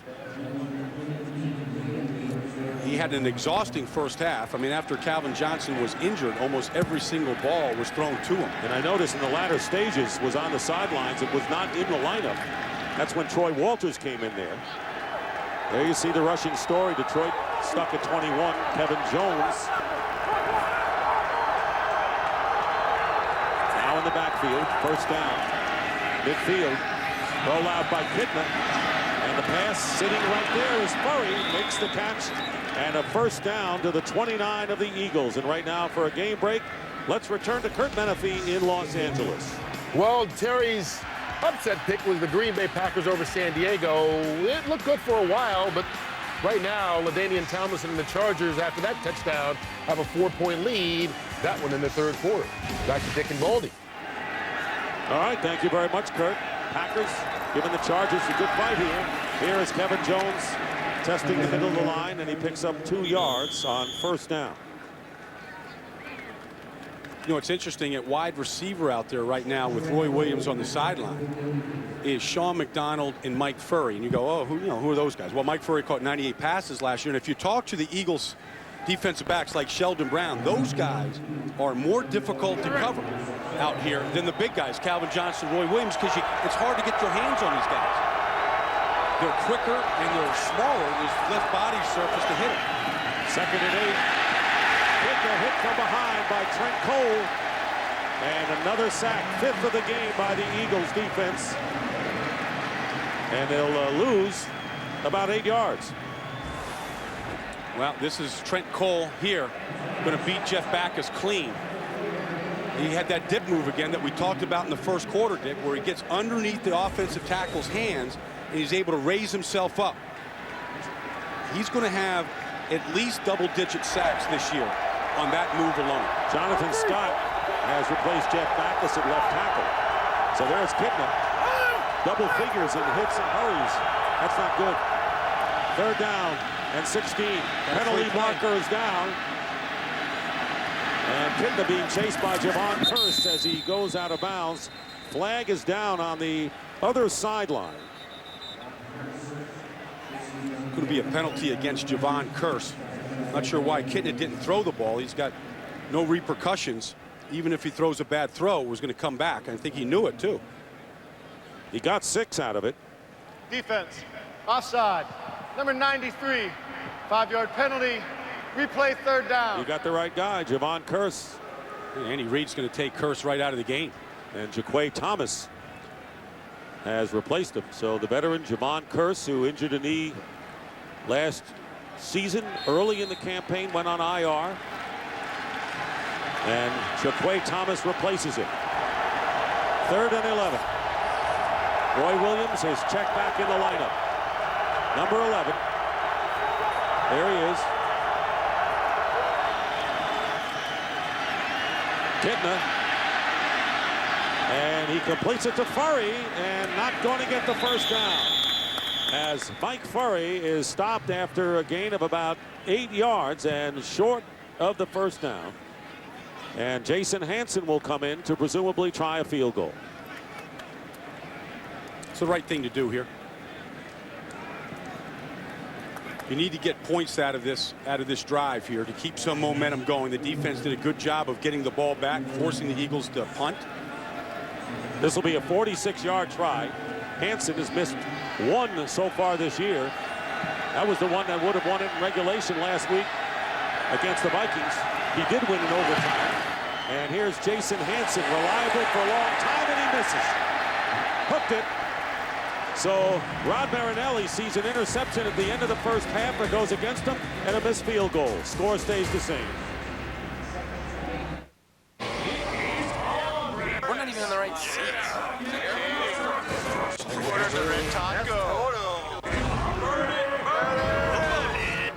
Girl, ladies. Oh, eat it up, buddy. Adios. Oh.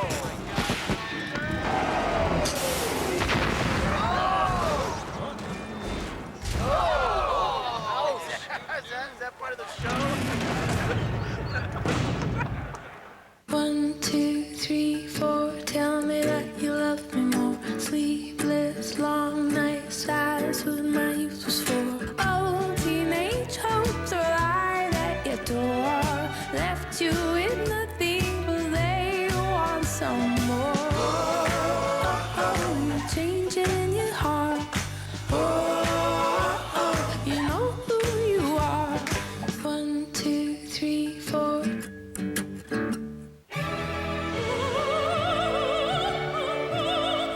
How did we get roped into this? Don't worry. I got enough for both of us.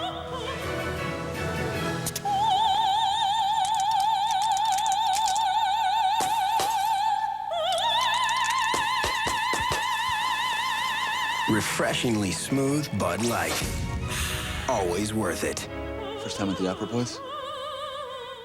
Is hang time a myth or reality? Sports Science premieres next weekend on FSN. Today's game on Fox is sponsored by Bud Light. Refreshingly smooth Bud Light. Always worth it. Cloudless sky here in Philadelphia as the Eagles maintain the 42-21 lead. 8:36 to go in the third. And if you're just tuning in, the Eagles are wearing the uniforms they wore in the first season when they joined the NFL back in 1933. Pitch to Brian Westbrook. He's had a big day. And this time the Lions short circuit him after maybe 1 yard.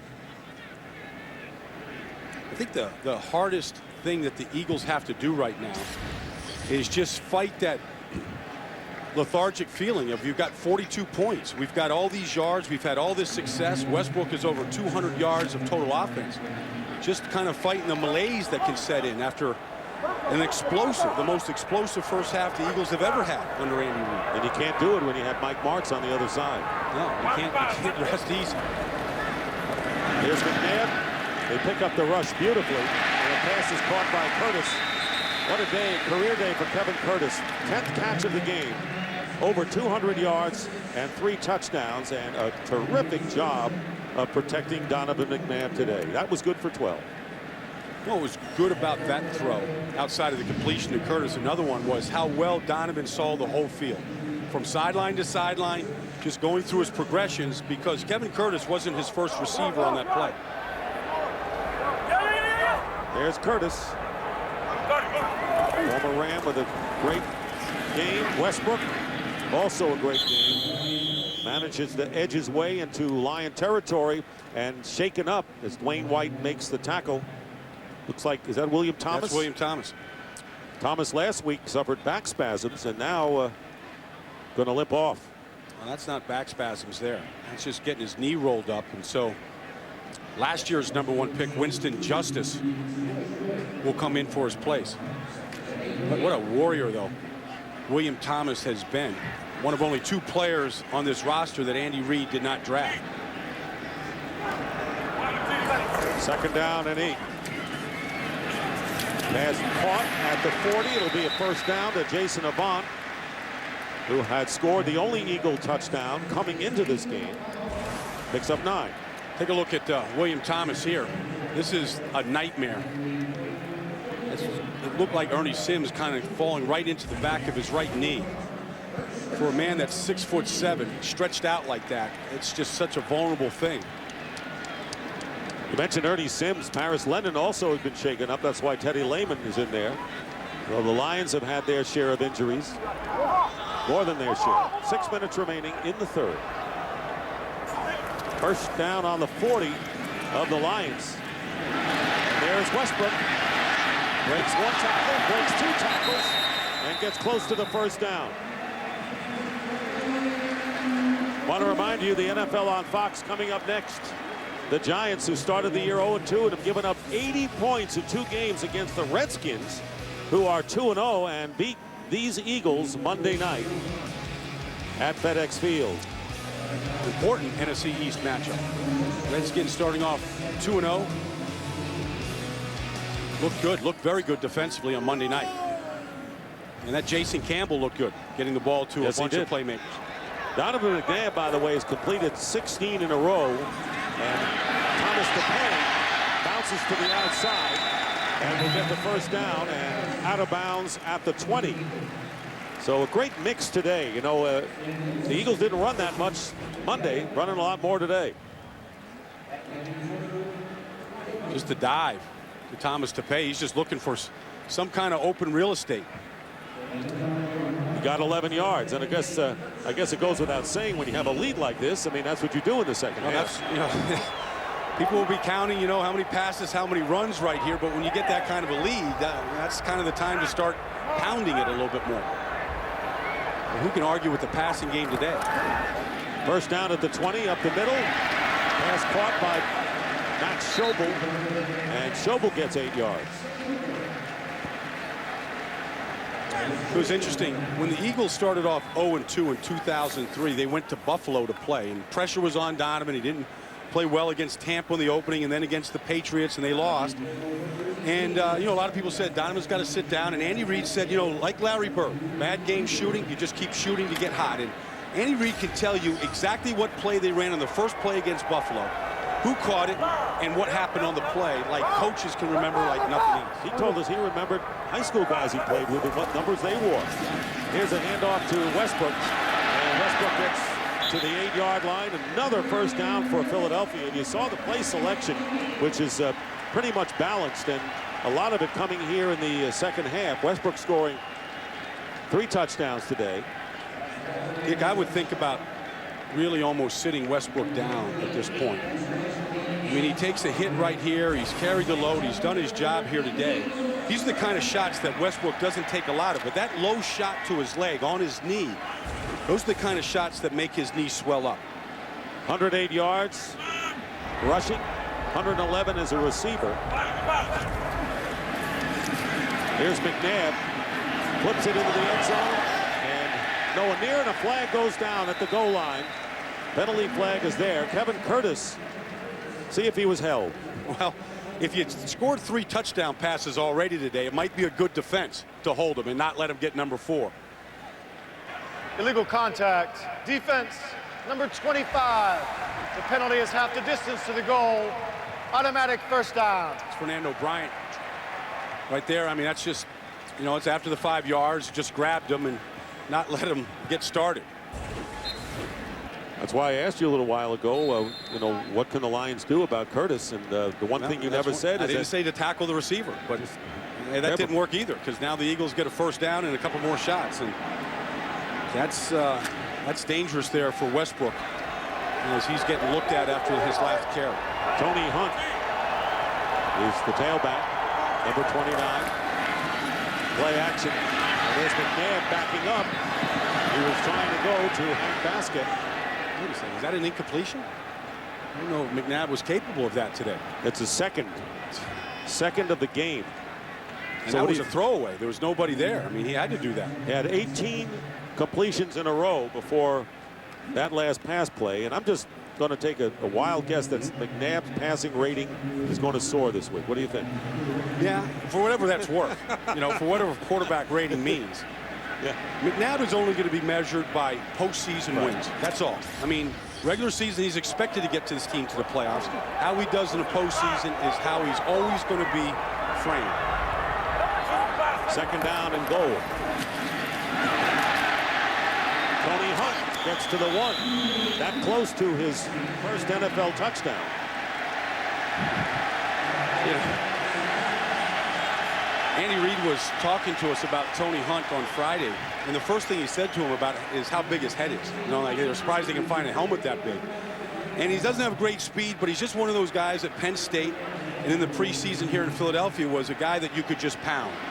And he could move a pile, and he finds a hole pretty good. And there's a role for him on this team. Buckhalter comes in for him. And it'll be third down and goal from the 1.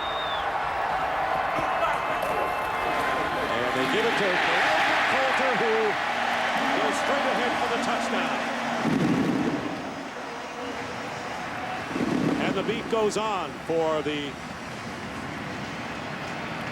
light blue and yellow clad Philadelphia Eagles today. You can see that the inside Harriman's gets a good block. Jamal Jackson, Winston Justice there, and you can see how tight he hugs that double team. Running away from the defender and hanging on the offensive line. And the first touchdown of the season for Correll Buckhalter. So for a team, as Akers kicks the extra point to make it 49-21, that had only one touchdown coming in. They've got 8 now on the year.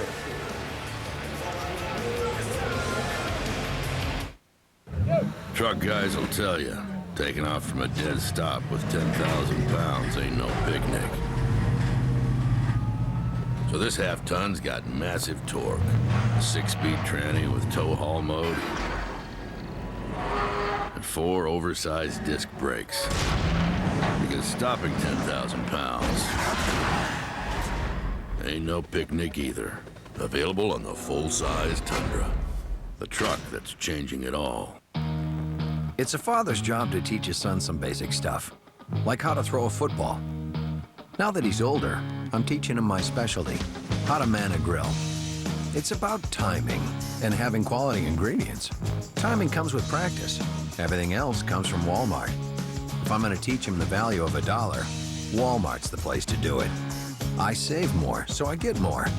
And when you're out here, the more the merrier. Save money, live better, Walmart.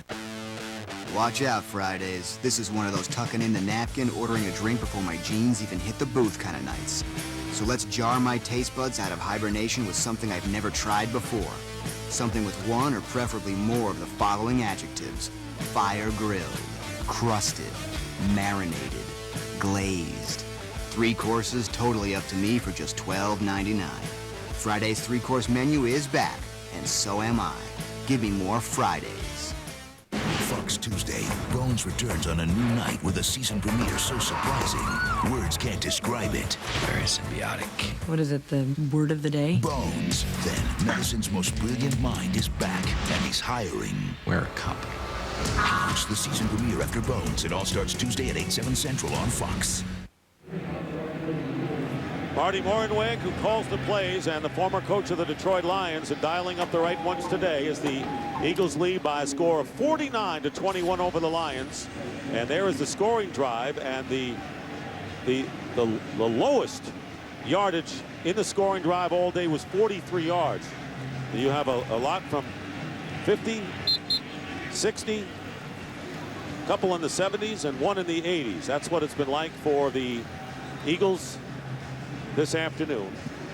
They'll be kicking off. Troy Walters is back deep for the Lions. David Akers picking up some conversion points. There's Walters in the end zone.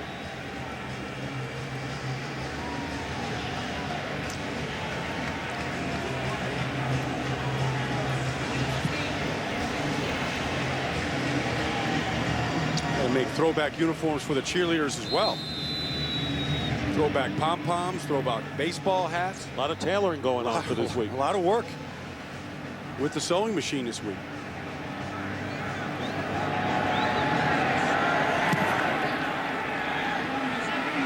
Troy Walters, 2 yards in the end zone. Not big, but he can fly, and he goes out of bounds at the 26. So Brian Dawkins watching all this today and loving every minute of it.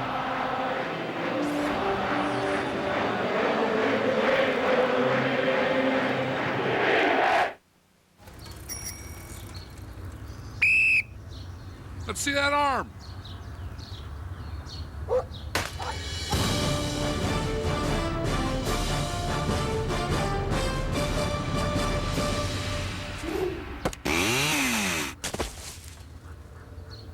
You wouldn't make it in pro football, but you can dominate your fantasy league with VCast. Get Fox Sports Fantasy Analysis, watch programming, and more. Only from Verizon Wireless. Now when the Saints come marching in, and when the Saints go marching in, yes, I want to be in that number.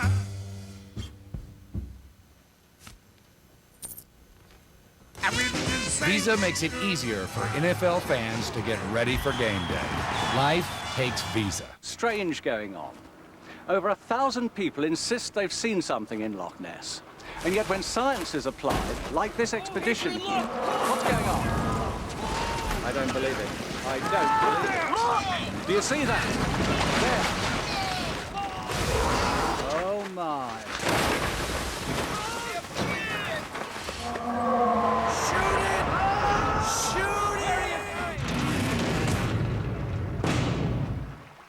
This telecast is copyrighted by the NFL for the private use of our audience. Any other use of this telecast or of any pictures, descriptions, or accounts of the game without the NFL's consent is prohibited. Today's game on Fox is sponsored by Verizon Wireless. Gotta have the latest football news, get up-to-the-minute commentary, interviews, and even matchup previews with Fox Sports. All on your VCast phone from Verizon Wireless. Late in the third quarter here in Philadelphia on a splendid day, Dick Stockton along with Brian Baldinger. And the Eagles lead it by a score of 49-21. And they scored touchdowns in their first 3 possessions, kind of set the tone for this game. Lions have the ball. And a first down on the 21. Make it the 26 for Detroit.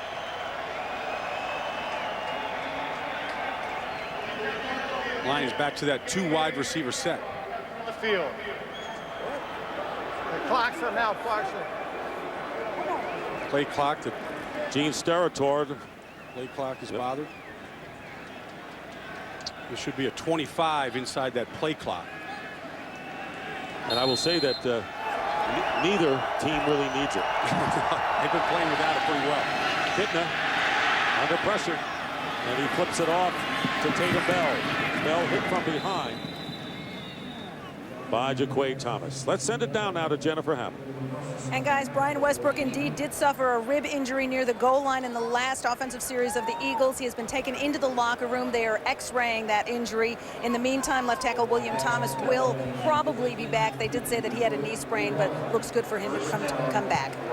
Okay, Jennifer, thank you very much. That is shaky news with Westbrook for sure, considering all he has meant to the team this year. Busy afternoon. First down on the draw play to David Tatum Bell. Bell running right into Sheldon Brown and gets 2 yards on the play. Now, this game got out of control from the Detroit Lions today, but I think looking ahead to this team, it's going to be a competitive team all year. They're not going to fall apart. They've got too many good players. They've got too much of a good system. But I do think they need more balance on their offense. And so getting Kevin Jones out on the field today helps. They need to get their tight end back, and he may be out for the season. So they need to get some balance into the offense. Kitna and Roy Williams drops it. Again, started a run before he had possession. That would have been a big opportunity, and Mike Martz is going to be gnashing his teeth over the chances that his team has had. And I go to late in the first half when they had a chance to get a field goal to make things close, and then the missed field goal by Hansen, and on that play, who knows what would have happened. Yeah, and then the interception in the end zone by Sean Considine at the end of the first half. That's right. That's what he said. Yeah, would have been a touchdown. So there's been some points on the board. That's Broderick Bunkley, defensive tackle of the Eagles, who has gotten off to a great start, kind of unnoticed because of the Eagles' losses. 3rd and 8. Catch is made by Roy Williams, but he can't get away from Sheldon Brown. What a game that Sheldon Brown is playing, Brian. You consider Lito Shepherd, who suffered the sprained knee week 1, and he is the most experienced cornerback that the Eagles have, and he has come up big today. Well, Sheldon Brown said that we always think that our offense is going to score at least 17 points minimum. Now, today, they've far succeeded that, and he said, you know, defensively, that's what we want to keep our opponents under. Rogelio Hansen comes off the field, shaken up. 4th down, Pino Mahe. Back deep at the 12-yard line. And down he goes at the 23.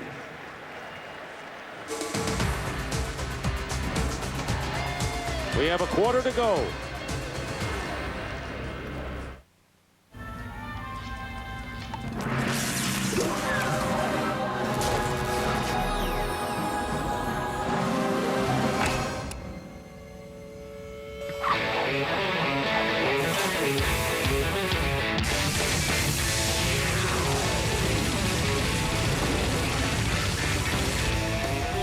extreme power of Energizer Lithium, the world's longest-lasting AA battery and high-tech devices.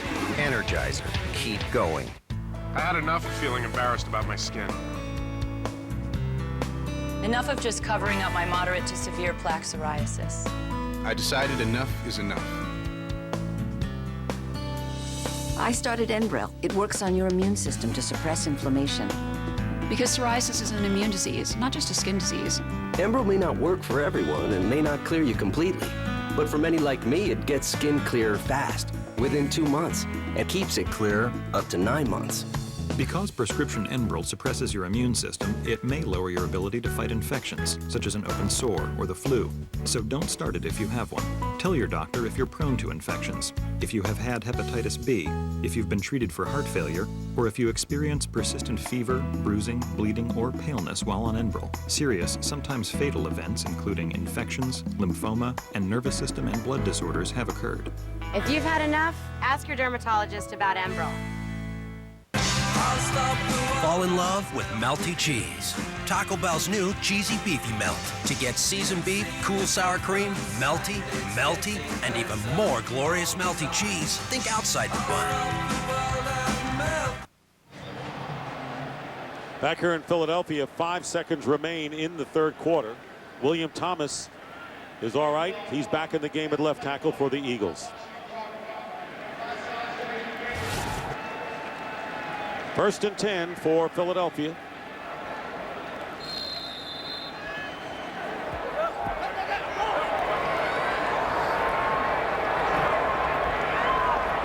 Correll Buckholter in motion to the right. And the pass caught by Kevin Curtis out of bounds. Gets to the 35-yard line. That is the end of the third quarter with the score. Eagles 49, Lions 21. Fox NFL Sunday continues after a word from your local Fox station. You're watching Fox NFL Sunday. The health benefits of beer. Tonight at 10, Fox 29.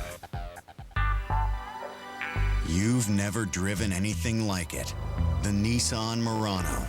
Seamless, efficient acceleration from its CVT transmission. You've never seen anything like it. SUV versatility. 5-star safety rating. One beautiful package. Lease the Nissan Murano for just $249 a month. Feel it, see it, believe it. At your Nissan dealer now. Hey, Dad, here's your McDonald's coffee. You got me a large. Well, any size is just 69 cents, so... Yeah, but you got me a large. That's chest pump worthy. You got me the big coffee. Now come here and get some of Big John Runyon. Come on. Come and get it. Any size McDonald's premium roast coffee, still just 69 cents. No strings attached. Should we try that again? No.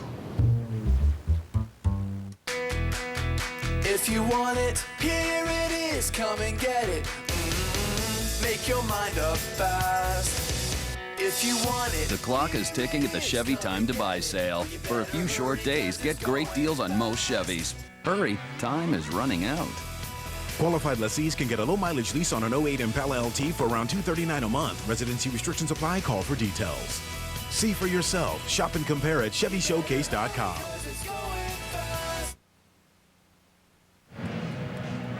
Start of the fourth quarter here in Philadelphia, and the Eagles up 49-21. Donovan McNabb, great numbers. Well, it's a perfect quarterback rating is what that is right there, Dick, which is the highest you can get, 158.3. And McNabb going up the middle, bobbled, and eligibly picked off. Corell Buckholter couldn't hold on. Now you're looking at the Fox box at the top, has all the information, but because of a malfunction of the clock, it's got to be blank right now. But all the other information is there for you, including scores of other games. Including the Chargers there beating Green Bay in the fourth quarter, 21-17. The Patriots rolling over the Bills, and the Colts doing the same to the surprising Houston Texans. Third down and 5. Pressure on McNabb, who has to get rid of it in a hurry. Never fails, Dick. Never fails. You give the quarterback credit for having a perfect quarterback rating, and immediately that follows is 2 incompletions. It Right. just, Sure. yeah, you know, you're at the free throw line. He's perfect for the day, and bam. And you hope he ends up 50% today. So it's 4th down and 5, and Sam Rocca will be kicking to Troy Walters. Rocca, a 33-year-old rookie. Short kick. And Walters hit immediately. Good coverage by the Eagles special teams. Nick Graham. Early here in quarter number 4, believe us.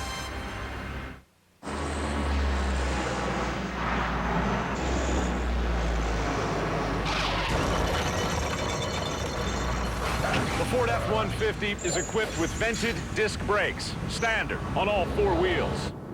They're vented so they stay cooler, perform better, and maximize stopping power. So even though you'll probably never have to haul a 30,000-pound aircraft, at least you know you can stop one. Welcome to Lowe's. May I help you? Yes, we have this kitchen.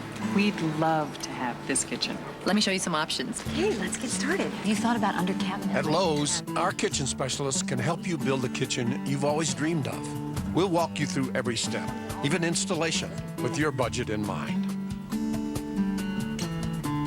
When you come to Lowe's, you'll find more than a salesperson. You'll find a partner. Lowe's, let's build something together. I'm a student. I grew up in Philadelphia. What are you doing, sweetie? I am texting, Mom. But I go to school in Delaware. Mitochondrion is the powerhouse of the cell, so you can see that the My brother goes to school in Prague. Jak sa máš, Pracho? I got a bunch of friends who study in Chicago. So I need a network that works where I live. A place called Philaware Prague-Chicago. He's back. Yep. The new AT&T works in more places like Philaware Prague-Chicago. Today's game on Fox is sponsored by Lowe's. For all your home improvement needs, Lowe's. Let's build something together.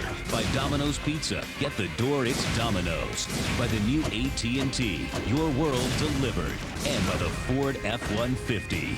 Built Ford tough. Within the first minute of the 4th quarter, Dick Stockton, Brian Baldinger, and the Lions with the ball.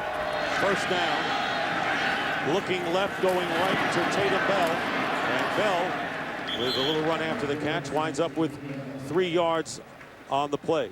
And it looks like we do have the time in order above. This sports town has got to be really one of the better sports town in America. Have to be excited because of, number one, the Philadelphia Phillies, who are chasing the Mets in the National League East and the wild card as well, losing right now to the Washington Nationals. And their Eagles way ahead of the Lions, 49-21. 2 good offensive teams. 2nd down, and the pass caught by Roy Williams shy of the first down. So that's called tackling the catch by Sheldon Brown there. I mean, not 1 extra yard after the catch. Sheldon just shadowing him on that comeback. Those guys have probably gotten to know each other pretty good on the field today. Sheldon has been with Roy Williams most of the afternoon. Williams with 7 catches for 173 yards. And it's shaken up, and you see holding on to his right hand. Stays in the game and lined up wide to the right. Roy said enough for Sheldon Brown. Let me go on the other side. Work on William James. 3rd down and 2. Kidna can't go left. Goes up the middle. Williams has it. And a first down to the 34-yard line. Roy Williams having a big day today as a receiver. Not good for 24 yards. Now, here is Roy. Now, you see, there's the press coverage. They jammed him, but that's not enough. Now, the reason why this ball was able to get completed down the seam for one of the rare times today is Kitten had time. Look left, and was able to back up with the protection to find Roy Williams. That hasn't happened very often. Brian Calhoun, who was the leading rusher for the Lions last week, in the lineup. Right now, it's empty. And the flip to Roy Williams. The rest is up to Roy, and Roy gets to the 26-yard line. And for a game break, let's quickly get to Kurt Menefee in Los Angeles. All right, Baltimore and Arizona. Kurt Warner has replaced Matt Leinart and led the Cardinals to 2 touchdown drive both ending in touchdown passes to Anquan Bolden. And it's a 23-20 game. Baltimore trying to hold on. Dick and Baldy, pardon me. How many years Kurt Warner done this? Because he was well trained by Mike Martz. Right. And Mike has had great success working with quarterbacks that have been kicked around for a long time. Looks like Roy Williams been kicked around a little bit. He's on the sidelines right now. And here is Kitna stepping up, open. Is Troy Walters down the middle. And it is not Walters, but Brian Calhoun. Let's check in again with Jennifer Hammond. Nicknamed Calhoun, I might add. All right, thanks, Dick. And Jeff Backus and Damian Woody both missing from the offensive line because of rib injuries, and neither one is expected back. All right, thank you, Jennifer. Blaine Saipaia has replaced Woody. Jonathan Scott right now over at left tackle. First down, though, for the Lions on the 15-yard line. I tell you that they're not hanging back. They keep coming. Here's the pass, overthrowing Sean McDonald. Well, Mike Martz, of course, with that great offense, but let's take a look back, rewind to see some of the quarterbacks under Mike Martz. Yeah, way back in Washington, there was Trent Green, who was an 8th-round pick. Then there was Kurt Warner, the former stock boy in Iowa, and Mark Bulger was a 6th-round pick that was cut. John Kitna went to NFL Europe, played in Barcelona, leased by Seattle, Cincinnati, and here he is engineering the #1 passing offensive football. And you got to be smart playing for Mike Martz. And there's a big list of components that goes into it. 2nd and 10, and here's Calhoun. Calhoun gets inside the 15-yard line. This is what goes into making a Mike Martz quarterback. I mean, first of all, you got to be smart because he's gonna build a robot. He's gonna overload the computer. You're going to get hit in this offense, and so you got to be tough. And then I think the thing that's interesting is, okay, you got to give into the system, you got to buy into it. But that part about accuracy, Mike Martz, and I believe, Mike, that accuracy is an innate ability. Either you're accurate and can throw the ball through the tire, or you can't. And his guys are. And you should say you should never have an interception. Well, should never happen. 3rd down and 9. Kitna, trouble, loses the ball. Fumble, and the Lions may have it back. It looked like one of the linemen, Saipaia, had recovered, but we'll wait for the official call. He lost it. Blaine Saipaia had it, and it looks like Quentin Michael had wrestled it away. Well, either that or the referee is in the wrestling match, or the line judge there at the bottom. Just looking to see who uncovered and came up with the ball. 2nd turnover by Marinelli's crew. Help you? Yeah, can I get an extra large jelly belly with a punch? Regular or jumbo punch? Jumbo. And I'll have saddlebags and some cottage cheese thighs. Extra flabby? Sure. Instead of greasy fast food, try the new Subway Fresh Fit Meal that fits the American Heart Association's approach to a healthy lifestyle. Now with more tasty choices like new hearty wheat bread and low-fat yogurt. Subway. Eat fresh. Do I want to continue? Of course. I'm not paying. Schwab is. It's their new checking account. Schwab refunds all ATM fees at any ATM. Plus, they are giving me this ridiculously high interest rate. I mean, my money was just sitting in my old checking account, just kind of sitting there.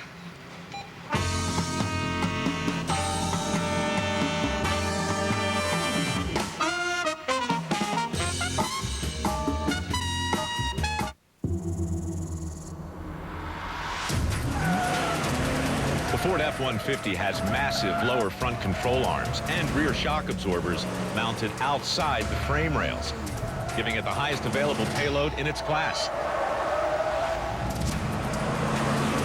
And giving you unbelievable handling and control. Now that's forward thinking. Knocked Up. I'm pregnant. With a baby? Hilarious in ways you have to see to believe. An instant classic. He's funny, right? Go get it. He's playing fetch with my kids. From the director of The 40-Year-Old Virgin. This is fun. Knocked Up. Own it Tuesday. So the Eagles get the ball back on the fumble by John Kitna, and they'll start from the 7-yard line. We have delay of game number 27, Philadelphia. It was a 5-yard penalty. It'll be 1st and 10, Philadelphia. This is the new rule put in this year. Yeah, it's not just offense, it's defensive players too. And it's called delay a game, where you spike the ball in the field of play. Everybody's looking around, and it look like these guys were real sure about exactly what to call there. As the flags didn't come immediately out of the pocket. First down, Buckholter, who scored a touchdown today, gets about 6.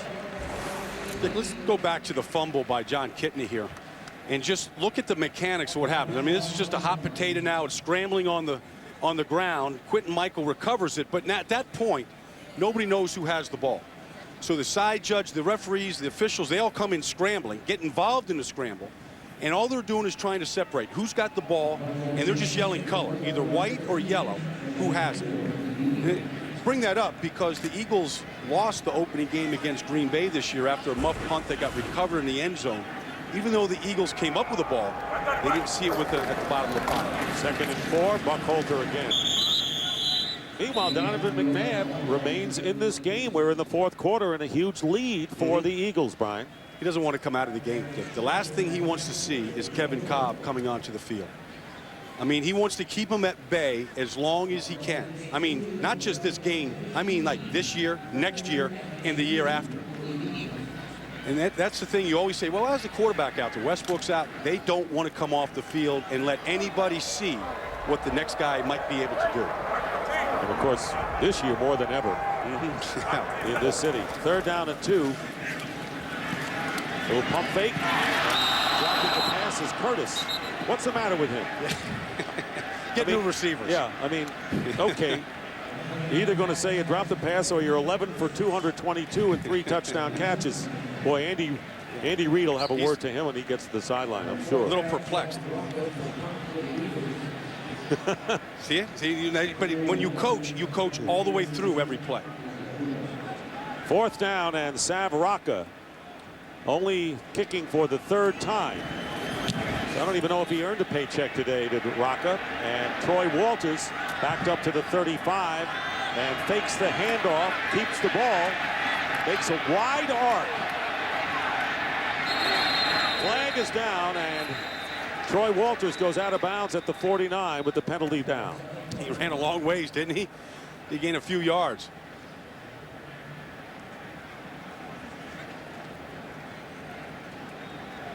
That's an exciting day for Troy Walters going up against. Doing the return.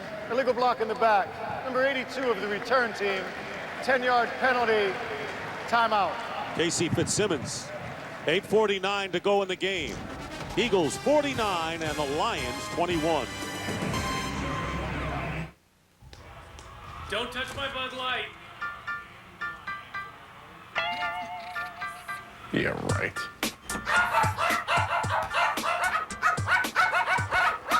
Orange. Little.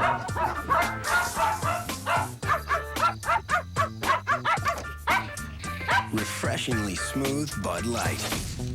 Always worth it. Call off. Nice work, boys. We have been testing the Schick Quattro Titanium to see if it really is of the easy. 3, 2, 1. With 4 advanced blades, Quattro Titanium stays sharp to give you a close, smooth shave with less irritation. Schick Quattro Titanium. This thing just won't leave. All I want to do is kick back and watch my DirecTV. I mean, I just got the best TV package in the universe for free. Ask how to get our best TV package free for 4 months. Fox Sunday is back, and the only place to catch rip-roaring new episodes of The Simpsons. Oh, baby. Coming off their blockbuster movie. Whee! I'm sort of rich. The Simpsons return with a premiere that goes to new heights. What's the ocean doing in the sky? Then, after King of the Hill, it's the Family Guy full-hour Star Wars premiere event. Always gargle before a takeoff. Waka waka. The wildest shows on Earth premiere tonight at 8, 7 Central on Fox. Fox tomorrow, Prison Break is back. He's a snake. Find out why the new season is as tense and thrilling as the first. My name is Michael Scofield. I was sent to get you out of here. Prison Break. Viewer discretion advised. All new tomorrow at 8, 7 Central on Fox. Welcome back to Philadelphia, and the Eagles, who lost on Monday night, turning the tables on these Detroit Lions. And the 49 points scored by the Eagles matches the most in the Andy Reid era. And the whistle blows, and a false start penalty. False start. Offense, number 82. 5-yard penalty. First down. The Eagles scored 49 against the Dallas Cowboys in November of '04.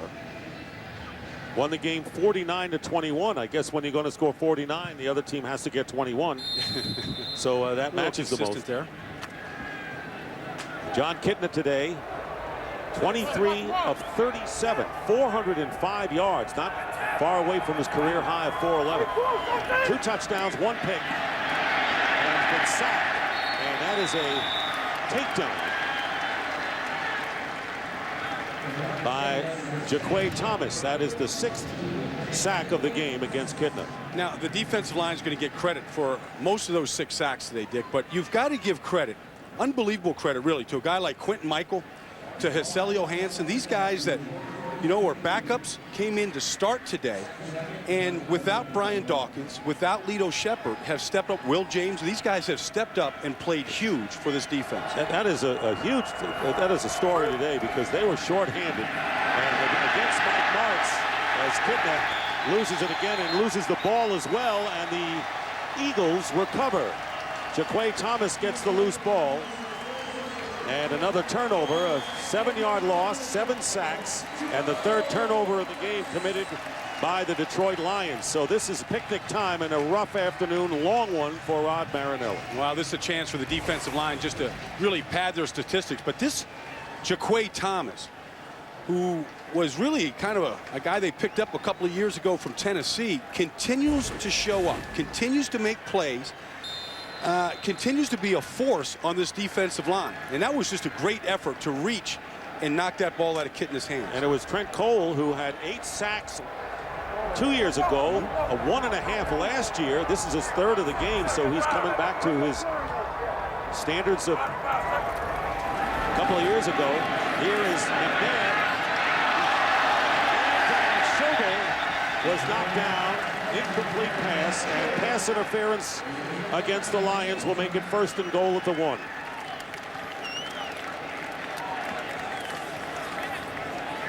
Pass interference. Defense, number 53. By rule, foul, defensive pass interference that occurs in the end zone. The ball will be placed at the 1-yard line. First down. This is a confident throw by Donovan McNabb, because you can see how tight the coverage is.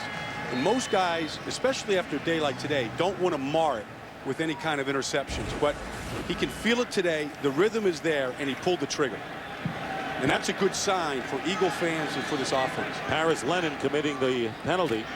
It is a good sign. Of course, around here, as you know, Philadelphia, you're only as good as your last performance. In every sport. And the handoff to Thomas DePay, who gets maybe to the 1-yard line. The Eagles have 2 games coming up with a bye week in between, against the Giants next week at the Meadowlands, and then the Jets on October the 14th. And they don't really have to get in a plane until October 28th, when they play the Minnesota Vikings on the road. That's pretty good. You know, in fact, this year they travel the 2nd fewest amount of miles of any team in the league. 2nd and goal, and 3 tight ends. Let's give it to Tony Hunt, the rookie from Penn State, his first NFL touchdown. So Buckhalter and Hunt have scored today, and Westbrook has 3. One as a pass receiver, and the Philadelphia Eagles have scored the most points in the Andy Reid era. They have 55 to Detroit's 21, with number 56 hanging in the balance. Those will be 2 happy guys tonight.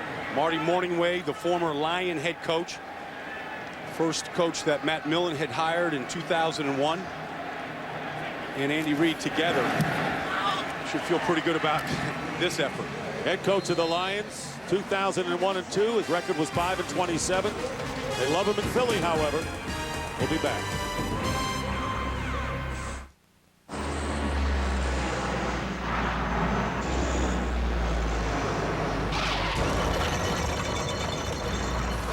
The Ford F-150 is equipped with vented disc brakes, standard on all 4 wheels.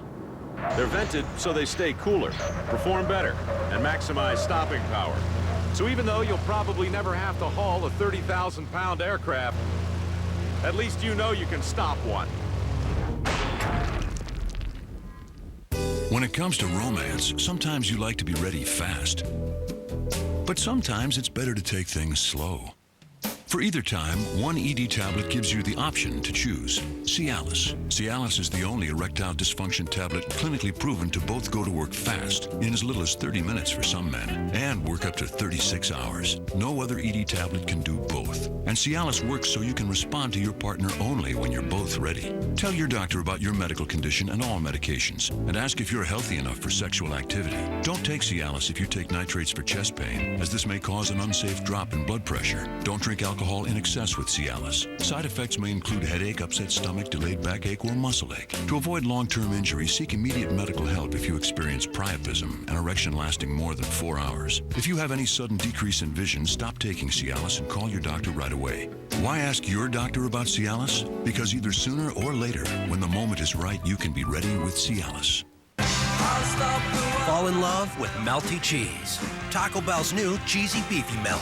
To get seasoned beef, cool sour cream, melty, and even more glorious melty cheese, think outside the bun. So 1, 2, 3, take my hand and come with me because you look so fine that I really want to make you mine.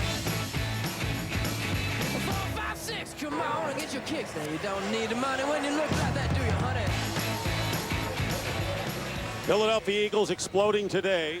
Scored on the opening drive. Brian Westbrook went 25 yards to make it 7-0. Then the Lions tied it up on a Kevin Jones score, and then Westbrook again. McNabb hit Curtis, and that's all she wrote as the Eagles never looked back.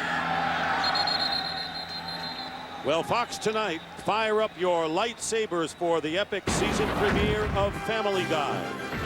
Wookiees and Womp Rats will never be the same. Tonight at 9, 8 Central.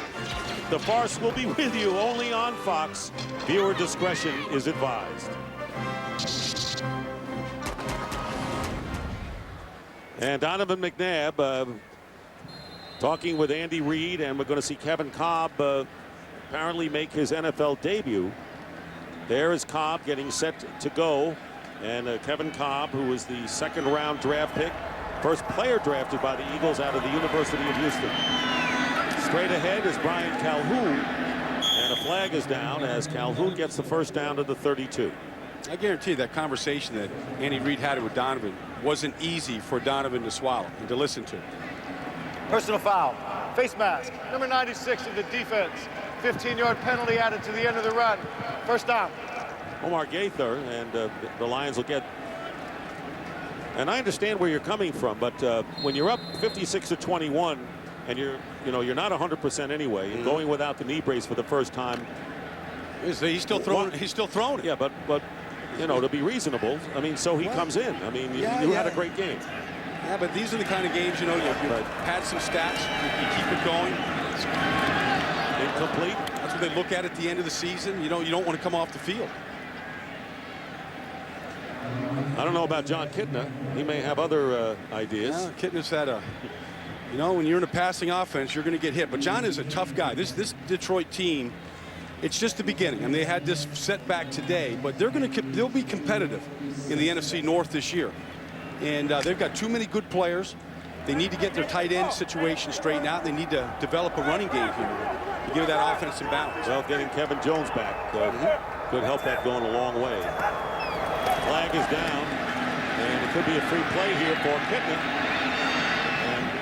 Throws this one out of bounds.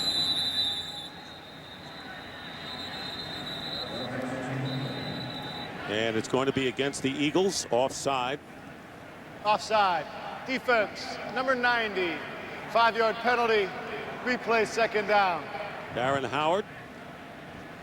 Andy Reid hasn't been a great time for Andy Reid either. He's had his own family problems that has been well chronicled, and took a 5-month leave of absence this spring and summer, and continues to go to work. And I think the Eagles are very grateful that no matter what happens in the other side of his life, he really pays attention and stays in control of the football part. And he's got the ear of the players. You know, they still listen to him. He still has control of his team, and that's what's important. Pass to Mike Furry, and a first down to the 39-yard line as the Lions trying to keep it going offensively. Coming up next, the Giants against the Redskins. The Giants have won 4 of the last 6 against Washington and really need this game. And it's the first time since the '96 season the Giants begin 0-2. And you know, you look at the division, we know Washington has the good defense. Dallas looks like they have a prolific offense, and the Eagles offer today. And we'll find out a lot about that Cowboy team tonight when they travel to Chicago against a very good defense. Slant caught by Sean McDonald, but hit immediately. Managed to get about 4.5 yards. Stuart Bradley, rookie from Nebraska. Well, we told you John Kitna, who had over 400 yards, now sets a career high. 411 was his best up until today. 414 yards, 2 touchdowns, 1 interception, and been sacked 6 times. But that also is why statistics can be deceiving.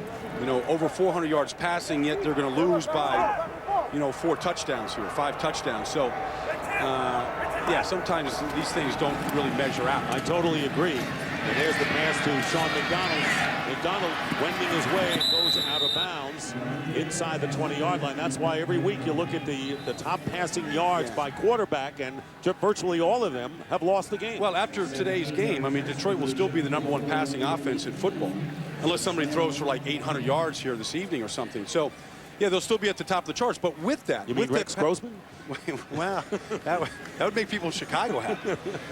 But with that passing offense comes a lot of bad plays. So we saw an interception in the end zone. We saw some fumbles from John today.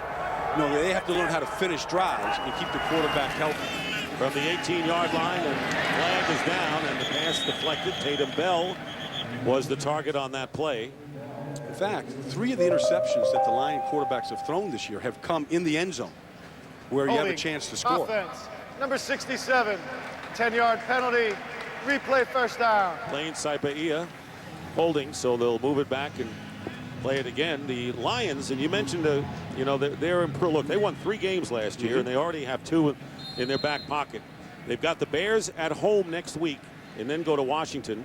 And Rod Marinelli, besides looking a little slimmed down from what we saw him when he had his debut last year, he's in control of this team.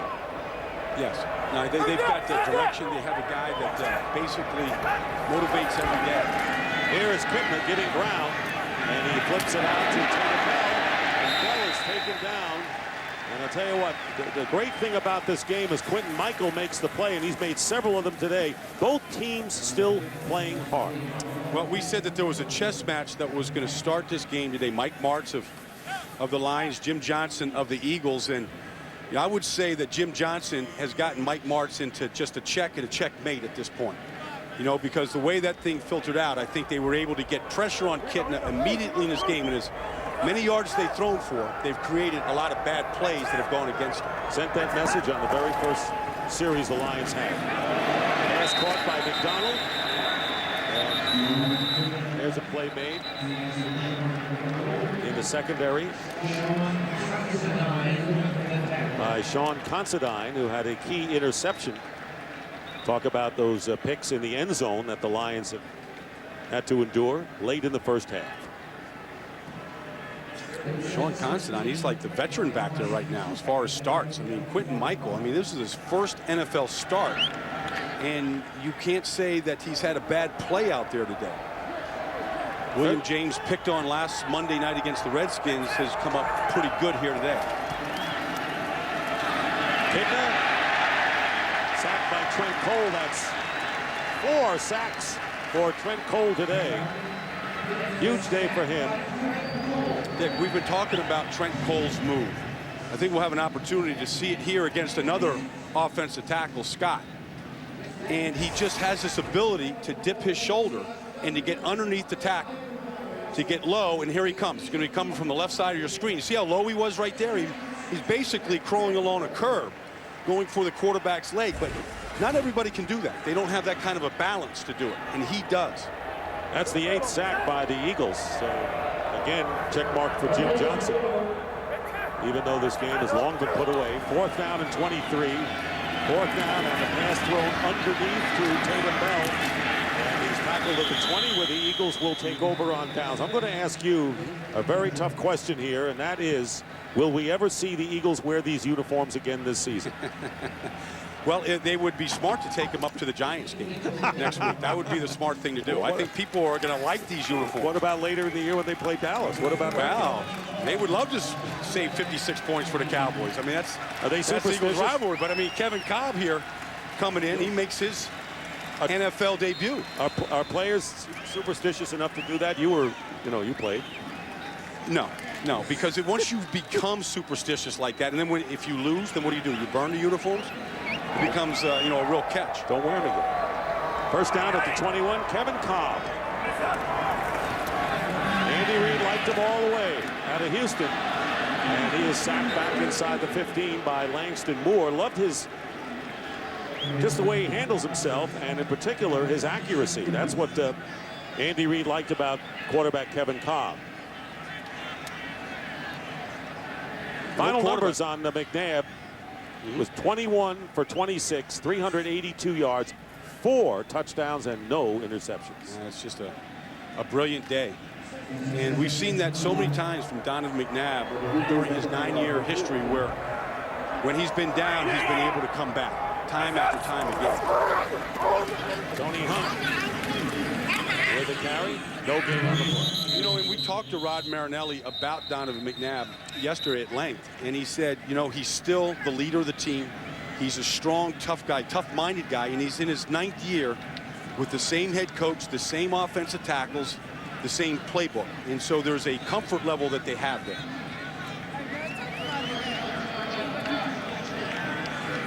Well, let's take a look at what went on at halftime, and it was the celebration of the players that made the 75th anniversary All-Eagle team.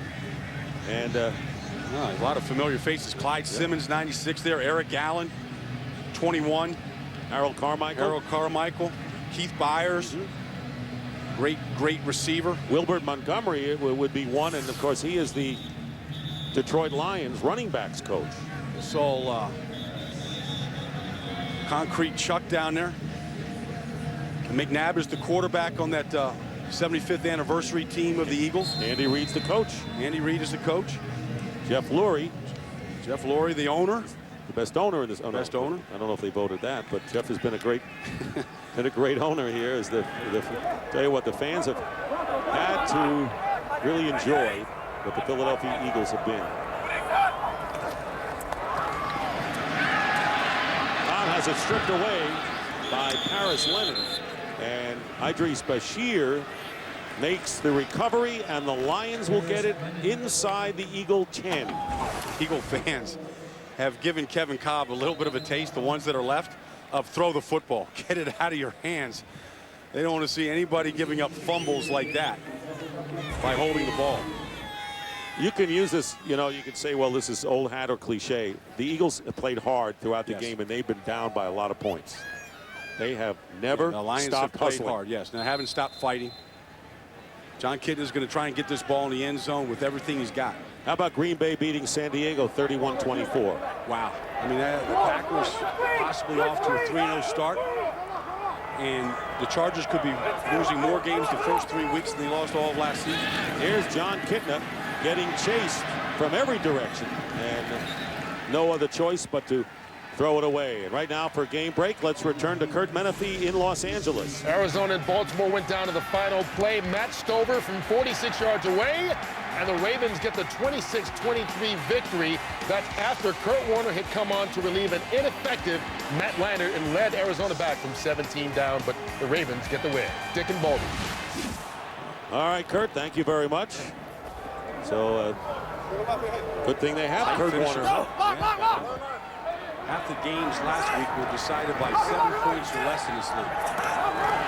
2nd and goal Kidna can't find a receiver and throws this away. That's a souvenir ball. Everybody's catching the ball in Philadelphia. Everybody's a part of the offense today in Philadelphia. The idea, Jim Johnson said, is that we have to really be physical as we take a look at the catch. That's a tip ball drill. Who gets the souvenir? No, that's a tip ball drill right there. Akers got it, yeah. No, that ball's his. Let him watch. He'll run right out of the stadium with that thing. Now they got to go celebrate with the other fans. Accepting congratulations. Sure. Now they're coming from all over to celebrate that catch. Probably appear on a late night show this morning. It could be on highlight reel. Kidna. And he is hit by McCoy. And we'll have our 2-minute warning with 1:58 on the clock. What a day for the throwback Eagles. Today's game on Fox is sponsored by UPS. What can Brown do for you? All right, Delivery Intercept. Well, say you've shipped your new gizmos to all your best customers, and they're just about to arrive when Bob comes in and says, "Stop the gizmos, there's a problem with the gizmos." Well, if you shipped with UPS, you'd have the control to stop those gizmos and bring them right back. It's not just delivery, it's UPS Delivery Intercept. Whew, that was close.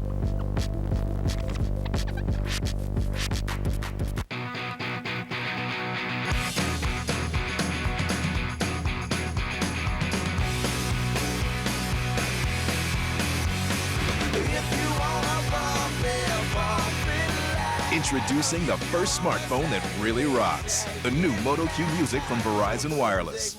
Organize your life and give it a soundtrack.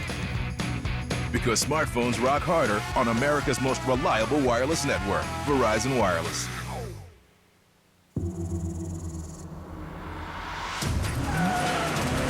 The Ford F-150 has massive lower front control arms and rear shock absorbers mounted outside the frame rails, giving it the highest available payload in its class. And giving you unbelievable handling and control. Now that's forward thinking. I took an NFL player to school. Maybe you can too. It's the NFL Take a Player to School sweepstakes. Enter at NFLRush.com. I want to win.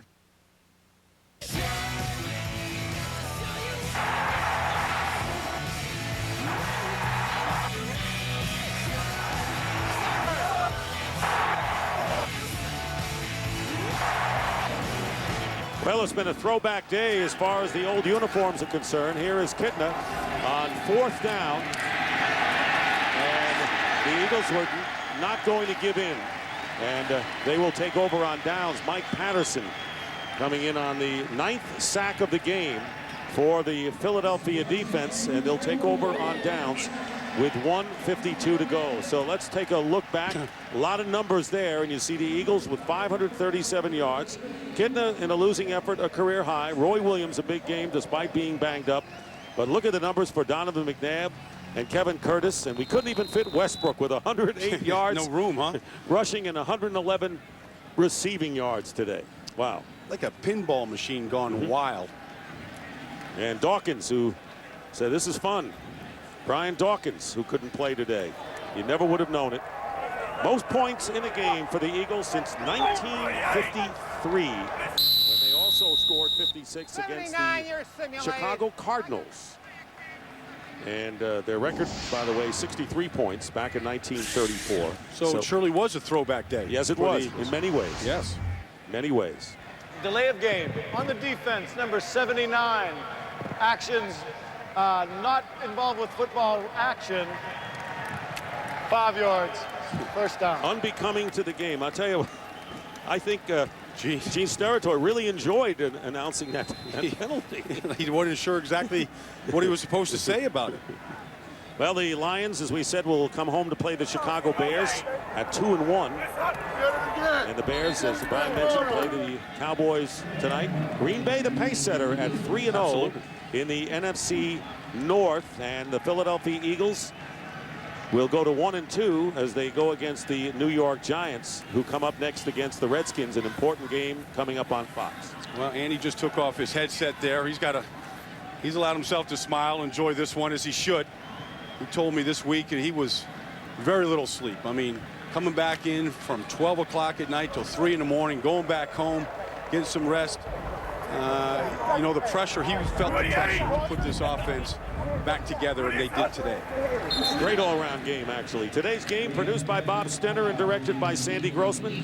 The associate director, Charles McDonald. The broadcast associate, Mark Schaefer. The technical producer, Bob Mueller. The technical director, Rick Tugman. The tape supervisor, Michael Nathanson. And the audio supervisor, Pat Lucatordo. Thanks to the crew. Great job as usual. The pregame show was produced by Scott Ackerson and directed by Bob Levy. The studio technical supervisor is Jack Simmons. The senior producer is Bill Brown. And the executive producers of Fox Sports are Ed Gorin and David Hill. Chris Visser's our spotter. Rick Odioso on the stats. Mike Eldridge and Fitz Ollison doing the job on numbers in the truck. And a big day as the Eagle defense and offense both dominate. 9 sacks in the game for the Jim Johnson's defense. And for Rod Marinelli, his team played hard. And that's it from Philadelphia. This is Dick Stockton for Brian Baldinger saying so long. Stay tuned for the second half of this Fox doubleheader. The Giants take on the Redskins right after these messages. So long, everyone.